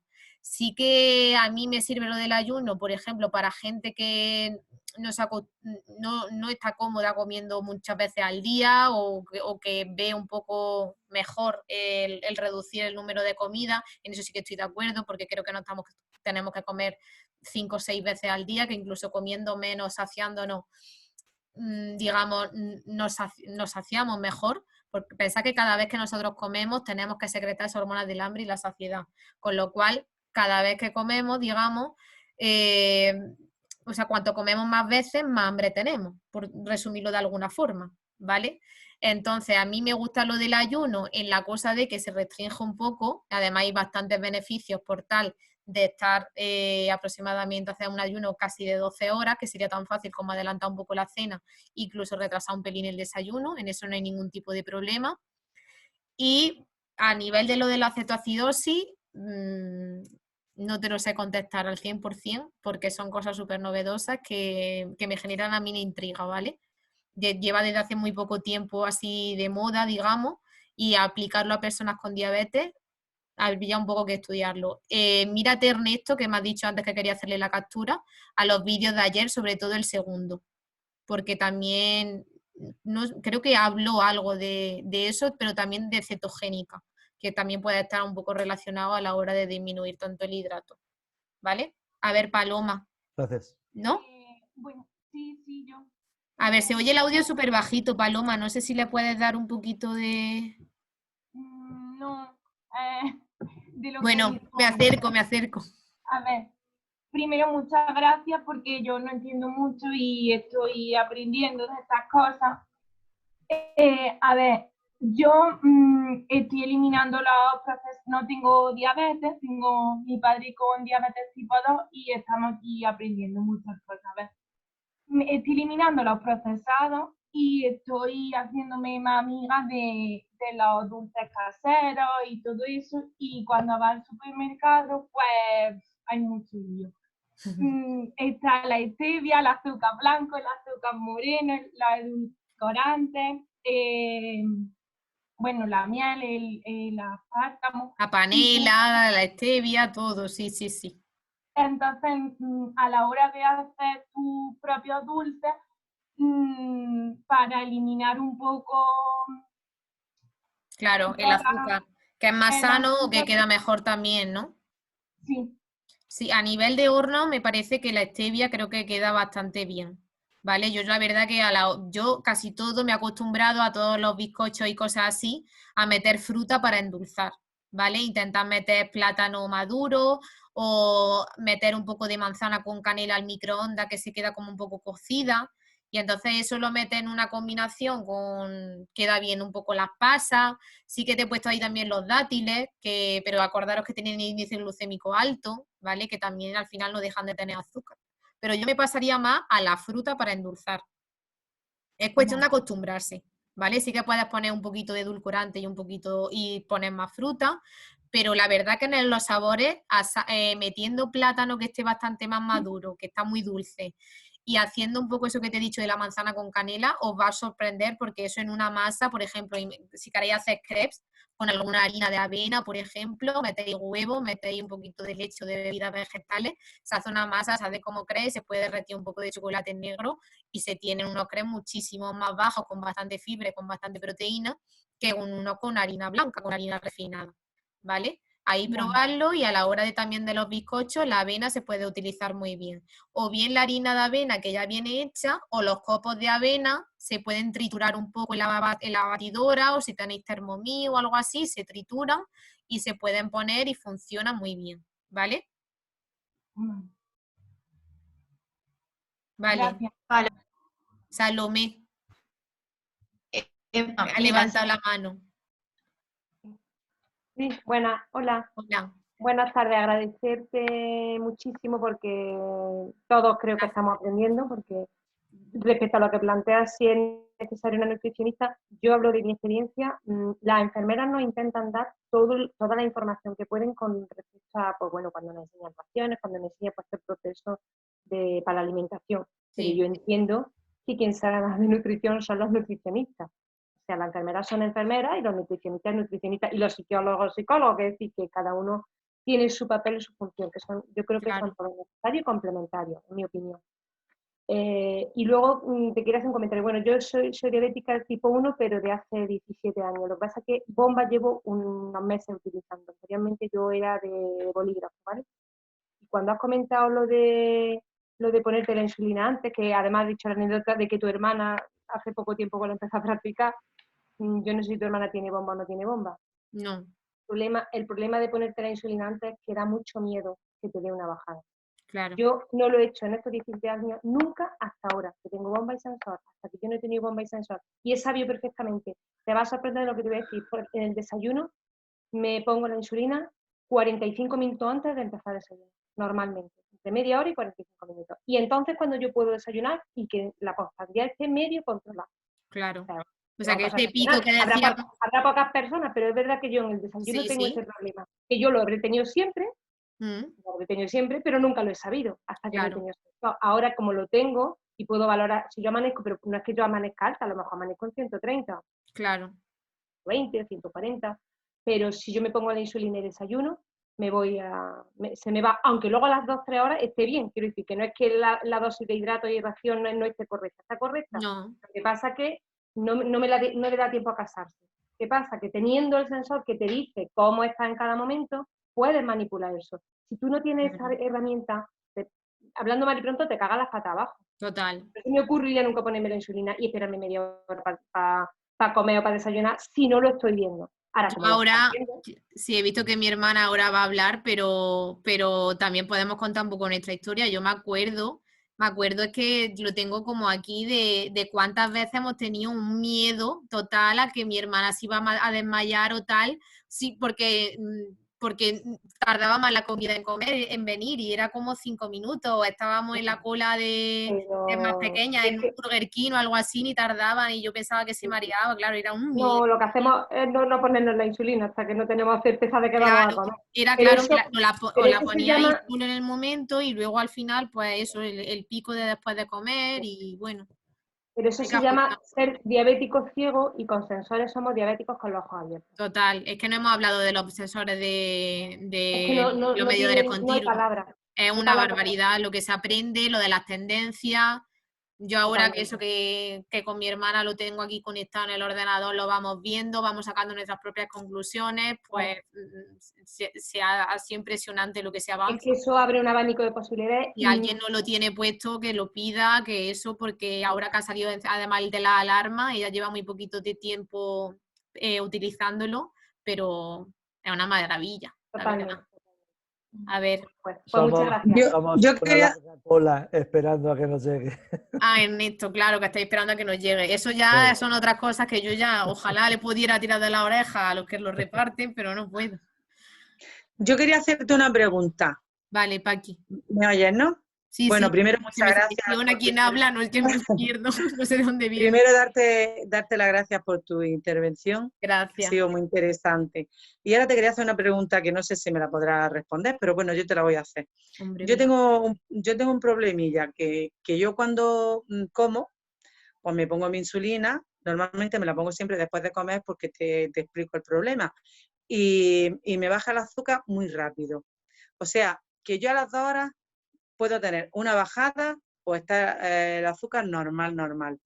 Pero a las 2 horas siguientes me empieza a subir, sin haber comido nada.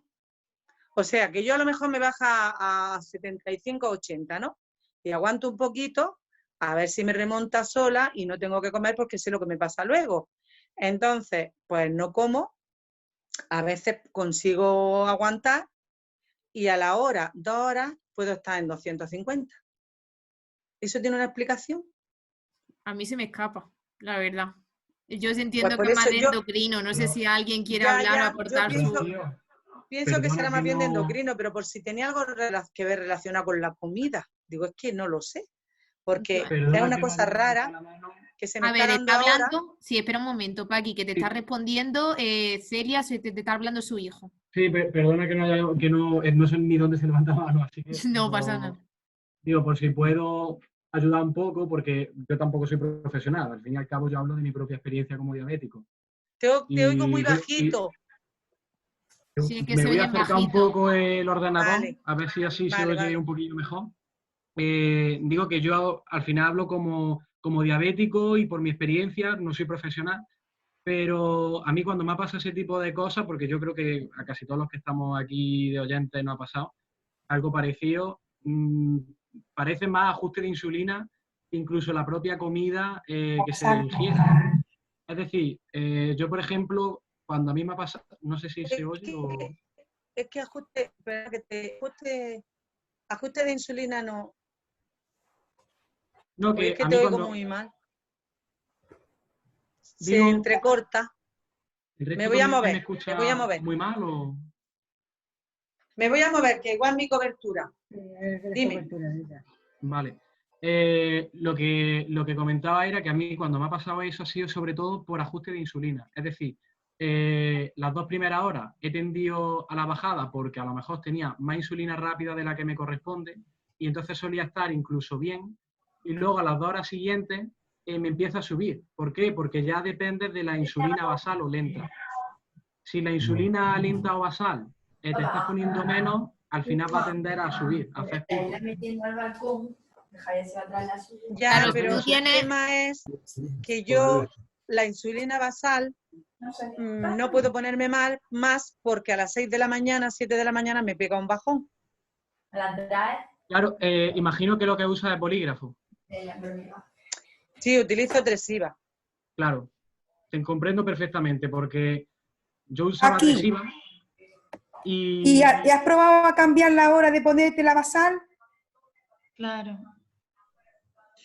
Esa es la última prueba que me queda, cambiar la hora.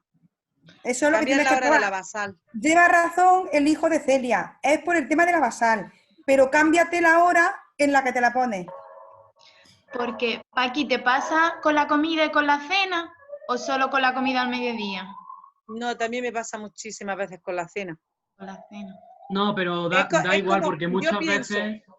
yo la Porque por eso- explicación que le intento buscar es como que la insulina rápida es demasiado ultra rápida, me hace un Puede ser. efecto, me pega la bajada muy pronto, Claro. pero Puede luego es como ser. si me hiciera la digestión más tarde, no sé si me explico. Pero Como si luego me subiera después. Es una cosa Come- rara, pero que me No, está... pero Me no gustaría es tan comentar, por raro. ejemplo, que yo, por ejemplo, usaba además la misma insulina que Paqui y yo llevo con bomba unos 6 meses, bueno, ya llevo casi, sí, 6 meses casi. Y eso es debido, se juntan 2 cosas. Una es la sensibilidad que tú tienes a lo largo del día, que es lo que ha comentado Rocío al principio de la ponencia. Tenemos una sensibilidad distinta. A lo mejor por la mañana necesitas más y por la tarde necesitas menos. Pero, Ya. pero claro, el pico de función, por así decirlo, de la propia insulina, a lo mejor es distinto a la necesidad que tú tienes.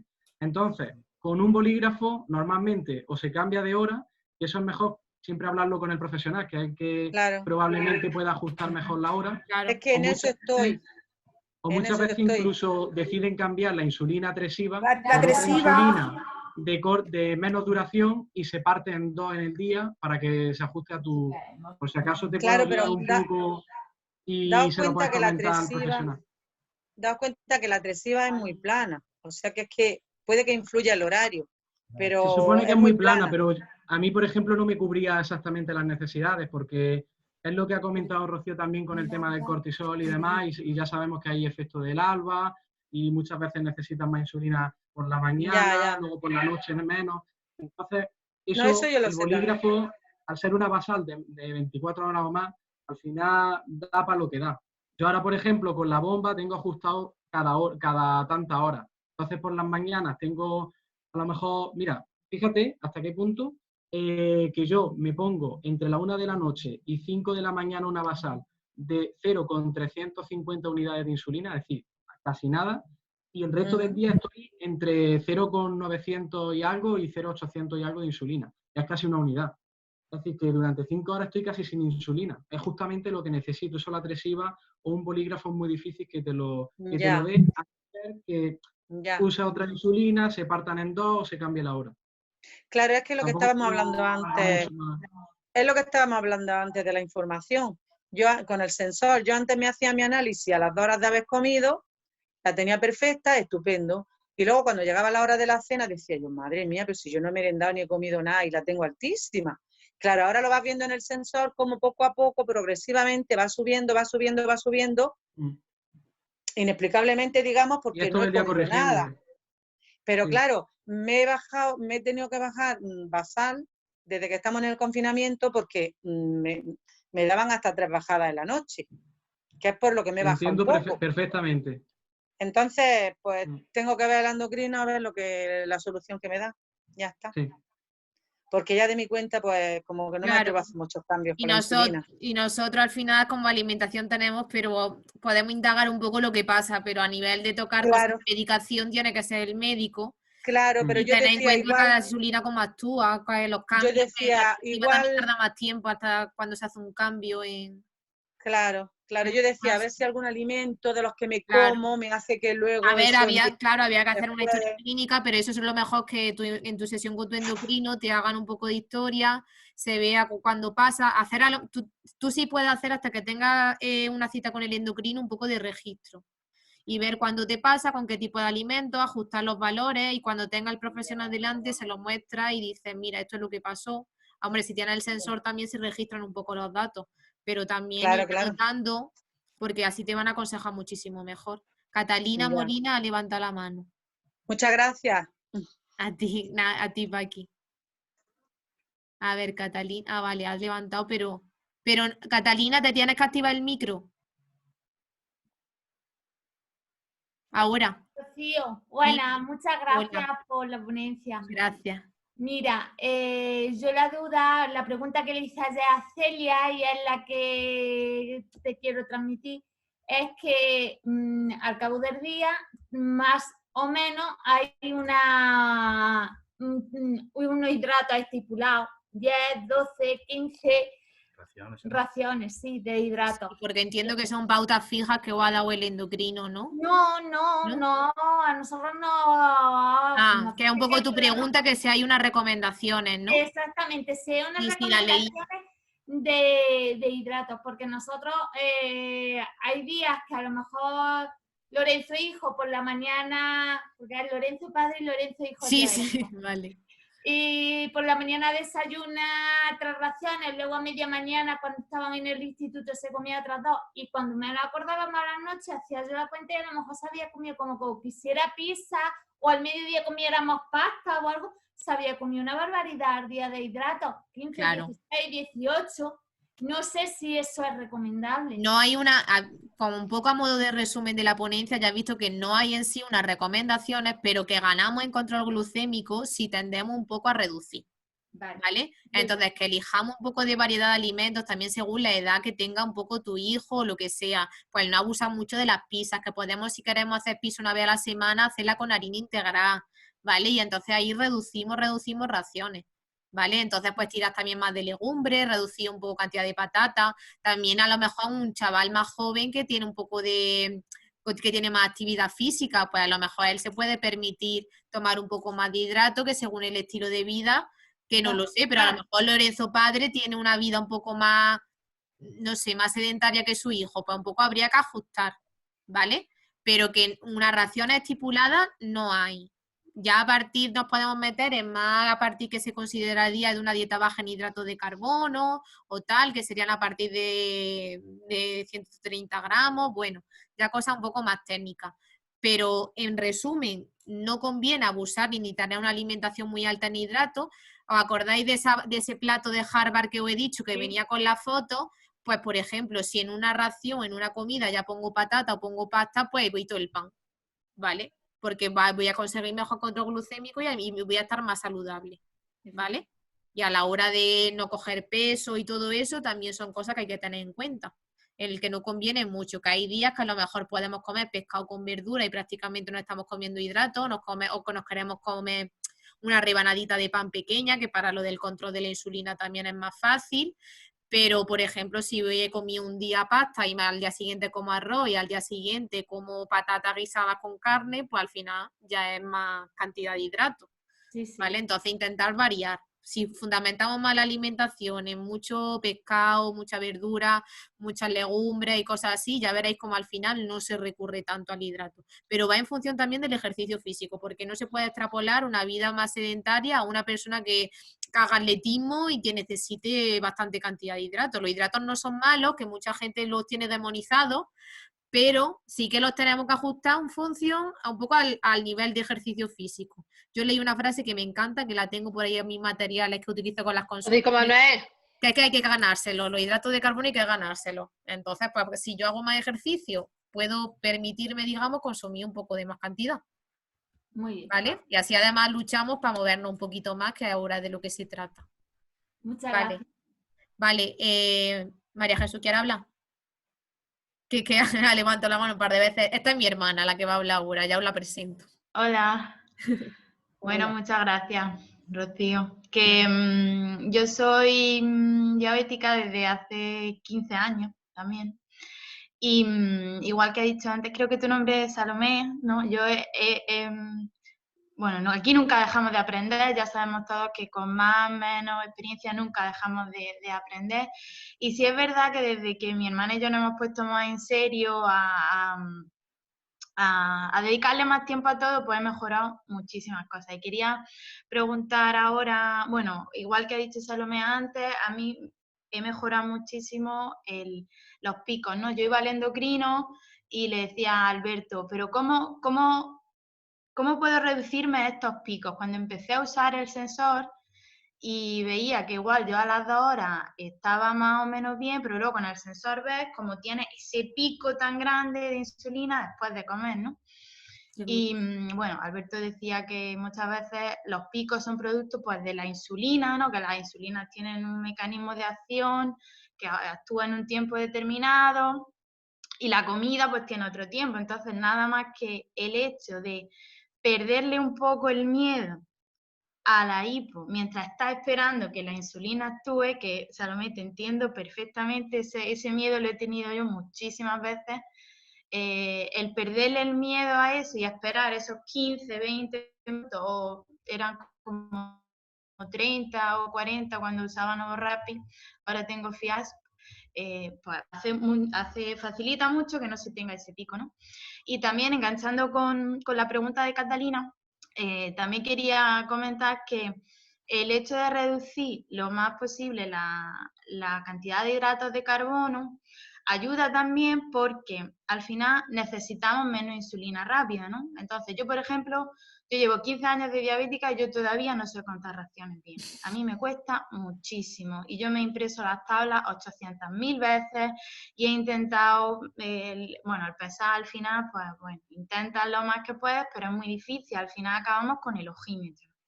Entonces, el ojímetro, pues, tiene su grado de error. Si reducimos la cantidad de hidratos que comemos, al final vamos a necesitar menos insulina rápida y vamos a tener, pues, menos rango de error. Es más fácil acertar si ponemos muy poquitos hidratos, que si pretendemos contar los hidratos que hay en un plato de arroz, cuando lleva el pollo, la verdura, no sé cuánto, si hay menos hidratos, pues es más fácil, se acierta más. Entonces, bueno, pues que yo también desde el confinamiento he reducido mucho los hidratos, también porque nos movemos menos.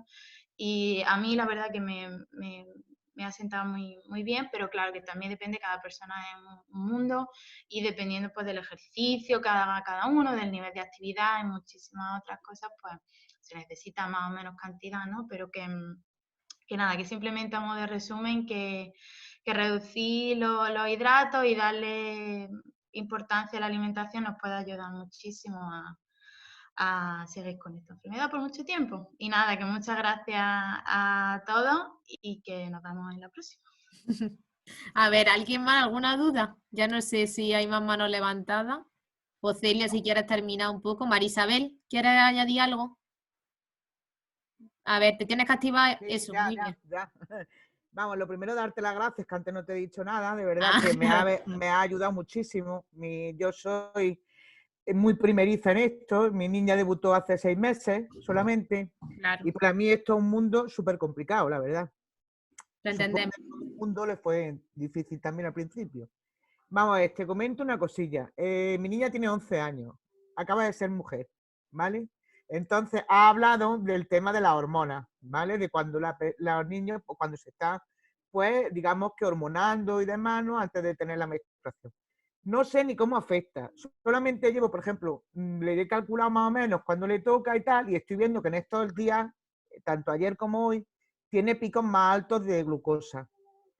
Cuando más o menos yo la alimentación se la llevo más o menos al corriente, poniéndole bastante su ración de verdura, fruta, que le encanta, gracias a Dios, y demás. Entonces, quisiera que me dijeran más o menos cómo influye en el tema hormonal, ¿vale? Para yo, pues más o menos, ir ajustándome y demás. Aunque yo, al principio, pues claro, os estoy oyendo y yo cuando veía 150 de glucosa a mí me da un ataque. Porque claro, yo no sabía cuánto era más o menos estar en una situación prácticamente controlada, ¿no?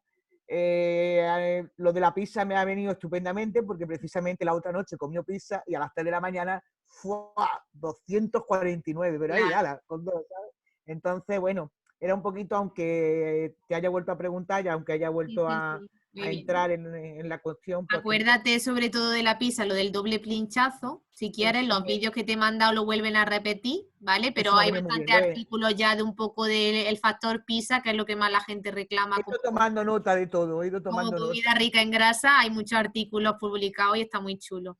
Y con el tema de la hormona en la mujer, sobre todo después de, o con la regla, cuando ya nos baja la regla y la semana de después de esos 5 días, es cuando más tenemos más sensibilidad a la insulina, estamos un poco mejor. Los últimos días estamos más resistencia. De todas formas, yo también estoy ampliando bastante todo esto porque está muy en auge y me gustaría, si Celia, que yo creo que le encantaría la idea, hacer alguna sesión sobre todo con mujeres y hablando de entrenamiento, de control de diabetes y de tal, porque creo que está bastante chulo y de cómo podemos ajustar nuestro tipo de alimentación también en función del momento del ciclo menstrual en el que estemos, ¿vale? Y ir guiando un poco cuando estamos un poco más resistentes a la insulina y cuando tenemos más sensibilidad, ¿vale? Si quiere hablar, María Jesús, si quiere hablar tú como mujer, un poco tus datos, dime. No, perdón, acompaño y refuerzo un poco tu petición porque nada tiene que ver un entrenamiento en mujeres cuando se tiene, en este caso, la menstruación y los cambios hormonales que generan tienen unos efectos totalmente poco conocedores de lo que realmente sufre el organismo por dentro y es fundamental saber cómo actúa antes, después, pre, durante y con qué tipo de ejercicio o de entrenamiento se maneja. Podemos ayudar, claro. Sí. Ahora está muy en auge todo eso. Yo la verdad que estoy un poco poniéndome las pilas porque estoy haciendo cursos y de tal y a mí siempre me encantan las cosas que están de moda ampliarlas porque me generan muchas dudas. Pero sobre todo, María Jesús, si quieres tú un poco de aportar de cómo ves tú a nivel propio cuando viene un poco la menstruación, cómo te cambia. Bueno, pues María Isabel, lo primero, decirte que la mujer es un mundo y que no es fácil. Sí, yo por ejemplo, en mi caso, yo sí que noto que necesito más insulina basal, que los días antes de la regla y los días de la regla me descontrolo un poco más. Y ahora, por ejemplo, me está costando un poco de trabajo porque he cambiado a Tresiva, y Tresiva para poder ver los cambios necesita 5 o 6 días, ¿no? Entonces tengo que empezar a subirme la dosis casi una semana antes. Pero también me doy cuenta que no todos los meses me descontrolo tanto. Entonces, bueno, esto pues otra de las cosas para comentar con el endocrino, tú ve observando cómo va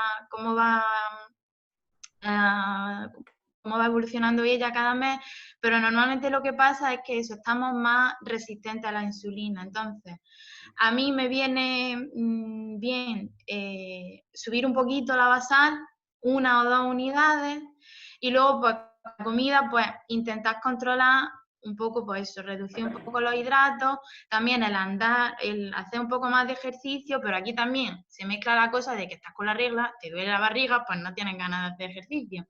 Entonces, es que no es tan fácil. Pero sí que, pues eso, así de general te podría decir que igual, pues subí un poquito la basal y hacer un poco un autorregistro de ir viendo cada mes qué pasa, intentar reducir los hidratos, tener una alimentación un poco más baja en hidratos, y si puede y se encuentra bien, pues intentar hacer un poquito más de ejercicio. Sí, sobre todo la época última antes de que nos venga el ciclo menstrual, y la época de los días del ciclo es cuando a lo mejor tenemos que tener los hidratos un poco más controlados. Y cuando acaba, digamos, la menstruación nos sentimos otra vez con una energía brutal y entonces mejora la sensibilidad a la insulina otra vez. Pero lo que se va a hacer sobre todo es un poco de más resistencia. Pero esto lo vamos a ampliar seguro en otra sesión, porque este es un tema que está súper chulo, está muy novedoso y es un poco también para saber de nosotras, porque a veces tenemos más... También, por ejemplo, entiendo que muchas nos han hecho creer que cuando tenemos la regla tenemos ganas de comer chocolate y dulces, ¿no? Parece, ya se ha visto que nos lo han metido bastante así con la industria alimentaria otra vez, porque fisiológicamente lo que pasa es que en la ovulación, como digamos que nuestro cuerpo se prepararía para un embarazo, ahí lo que pasa es que nuestros niveles de energía aumentan, o sea, digamos que nuestro cuerpo piensa que necesita más energía porque se tiene que preparar para eso, con lo cual fisiológicamente vamos a tener más hambre. Pero es ahí a mitad del ciclo, no es exactamente en la regla. Hay mucha gente que en la regla, bueno, pues no tiene más hambre. Y muchas mujeres han hecho estudios preguntándole y le han dicho que no, y que no hay esa fisiología de dulce. Ahora, pues otra cosa es que la dieta, o las mujeres lo que hemos aprendido viendo películas es ver a las chicas con el helado de chocolate y nos lo han vendido así metiéndolo.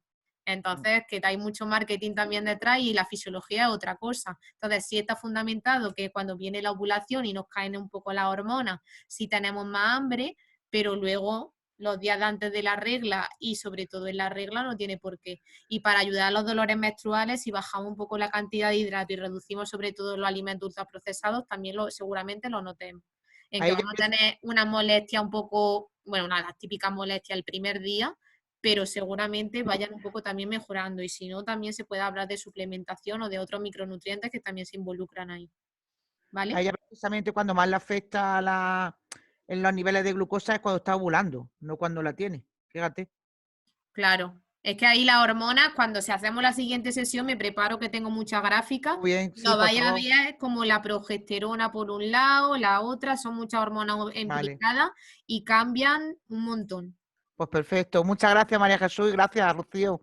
Venga, hasta luego. Bueno, Rocío, Hasta luego.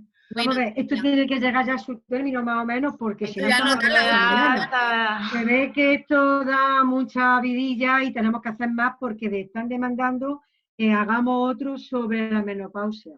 ¿Sabes? Claro. Ya hay varios chats que han escrito que quieren que hablemos de la menopausia y la alimentación. Así que esto tiene otra segunda parte. Tarea, esto es una segunda y una tercera. Apuntamos que todo el mundo que ha mandado su propuesta, que lo sepa, que yo lo tengo todo registrado, me he hecho un cuadro, lo he visto todo, lo he leído y sacamos ideas para hacer nuevas actividades. Ya al principio de la charla os he dicho que podíamos estar aquí hasta mañana y fijaos las 8 de la tarde. Y no miento, la alimentación te va liando y te lía y que no acaba. Entonces, se ha pasado muy deprisa la tarde, pero tengo que decirte que tengo que me responda a dos preguntas. Además que me lo han dicho por favor, varias veces. Mira, una de ellas es, ¿los batidos sustituyen la alimentación y hace que se pierda peso? Esa es una pregunta. Otra, la importancia que tiene calcular bien las raciones, si se pone más insulina de la cuenta, ¿eso hace que engorden? ¿Y se puede hacer una dieta sin verdura? Vale. Esas son las preguntas que me han dicho, por favor. Por favor. Vale, voy a intentar memorizarla y si me lío, ahora me si no, te la digo primero. En los batidos. Primero los batidos, vamos a los batidos. Vale, sustituye, no debe de sustituir. A ver, hay muchos batidos que sí que es verdad que hay marcas que los venden, que tal, que en cierto modo algún día puntual nos pueden venir bien, porque no te digo yo que si de repente tuviéramos que salir corriendo, coger un avión, no te da tiempo a comer, no te puedas sacar del paso un batido de esto, pero no debe, no es lo mismo comer en sólido que comer un batido. Es que a nivel también pensar más de psicología y de conducta alimentaria, nadie puede aprender a comer comiendo batido. O sea, una persona tiene que entrenarse, tiene que familiarizarse con las proporciones, con los gramos, con todo eso.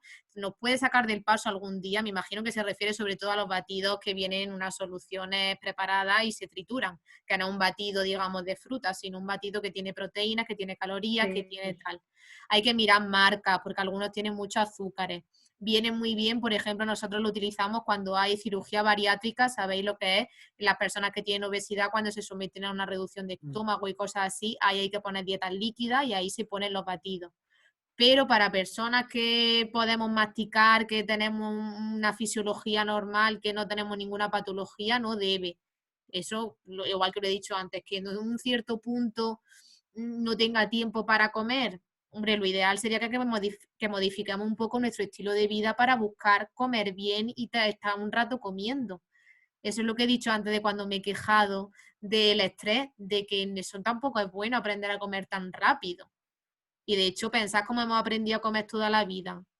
Rápido, en la mesa, cuando nuestros padres si no queríamos más y no quieren más y esto y lo otro, eso no está bien. Tenemos que darle tiempo a como conducta alimentaria, a comer lento, pero si es un buen batido que está bien de composición y un día nos puede sacar de un apuro, bueno, pero un día, ¿vale? La siguiente, lo de las raciones de hidratos y sobre todo si, creo que era si tomamos muchas raciones y pones insulina, si nos podía hacer coger peso. Sí. Bueno, a ver, lo de coger peso y bajar de peso no es tan fácil ni tan reduccionista como matemática pura. Sí que es verdad, pues bueno, que o sea, nosotros cogeríamos peso cuando nos pasamos de las calorías que comemos, digamos, o sea, cuando nuestro gasto energético es más, a ver, me estoy liando mucho, cuando tomamos muchas más calorías de las que estamos consumiendo. Ahí se dice que hay un balance positivo, que estamos poniendo más calorías y que yo estoy reduciendo lo que como. Entonces, hay que ver un poco también en cuanto a la dosis de insulina. Si eso implica que estamos tomando muchos hidratos de carbono y por eso tengo esas necesidades tan altas de insulina, pues a lo mejor puede ser un poco que esté relacionado. Por lo menos para bajar de peso necesitamos bajar un poco los hidratos de carbono. ¿Vale? Sí que es verdad que la pérdida de peso y todo eso en la diabetes hay que tener mucho en cuenta esos factores, pero nos vamos, o sea, no, más que pensar solo en diabetes, pensar cómo se hace en no diabetes, o sea, cuando en una persona que no tiene diabetes, que bajar las calorías o bajar sobre todo el aporte de hidrato de carbono nos va a ayudar al control glucémico y el fundamento que nosotros utilizamos en las dietas de pérdida de peso es lo mismo, es controlar los niveles de glucosa en sangre, ¿vale? Entonces, a partir... Sí. ¿Y se puede hacer la dieta sin tomar verdura? Jolín, es que yo soy muy pro verdura, yo no quiero que nadie deje de comer verdura. Es que tú piensas que vitaminas, minerales es lo que he dicho antes, nos estamos dejando ahí la vitamina C, por ejemplo, ¿no? Imagina, ves que la fibra, no debemos, es la base de la alimentación, debe ser la verdura. Yo entiendo que la persona que ha hecho esto no le gustan las verduras, entonces tú se puede atajar de otra forma. Yo tengo muchísima gente en consulta que no le gustan las verduras y que están haciendo unos avances impresionantes, porque aquí tiene mucho que ver la cocina, el cómo se cocina, si están ricas, darle muchas oportunidades. Entonces, antes de decirle que no a la verdura, un poco de involucrarse en la cocina y buscar cosas que estén ricas, porque vamos, yo creo que todos de pequeños hemos sido delicados con la verdura seguramente, y ahora todos compramos coliflores, alcachofas y de todo. O la gran mayoría, creo. Bueno, pues ya está. Yo creo que ha sido un taller muy productivo y ha estado muy interesante. Espero que hayáis sacado todos los que habéis estado participando en él algo positivo y ponerlo ya como un hándicap de nuestra vida. Y nada, esperemos que sigas con nosotros mucho tiempo, Rocío, que nos ayudes, tanto personas con diabetes como no diabéticos, porque ella está abierta a todos, a la familia en pleno, y si hay alguna pregunta que tengáis que hacerle, pues bueno, ya sabéis que ahí tiene su correo electrónico y que se lo podéis hacer sin ningún compromiso. Eso y es. Nada, que nos vemos en la próxima, que como tenemos ya En junio tenemos que hacer otra vista a cara al verano, si no importa. Y luego ya, pues, a partir de septiembre, pues hacer varios talleres, entre ellos el de la menopausia, como bien han contado. Podemos hacer la menopausia, el de ciclo menstrual, si nos dejan volver a viajar y es interesante, podemos hacer el de viaje. También. Vale, pero hay temática hay hay un abanico muy amplio en el que podemos estar bien informados y creo que a todos nos viene muy bien. Así que nada, muchas gracias. Y ya el día 13 por la tarde, pues ya sabéis que tenemos el segundo taller online con Paqui Leiva, que es nuestra neuropsicóloga, y bueno, pienso que también va a estar muy, muy bien y nos va a quitar muchos miedos y nos va a hacer sentirnos más seguros. Muy bien. Sobre el tema este del coronavirus, ¿vale? Oye, mira, Celia. Gracias. Celia. Sí. Celia. Sí, dime. Mira, es que han puesto ahí en el chat que donde se puede ver la grabación de este vídeo. Sí. Pues debo decir, confirmar que he empezado a grabar cuando ya estaba empezada, ¿vale? Que la primera parte se me había olvidado y que ya no me ha dado tiempo. Ahora mismo está grabando, ya ahora mismo lo voy a parar.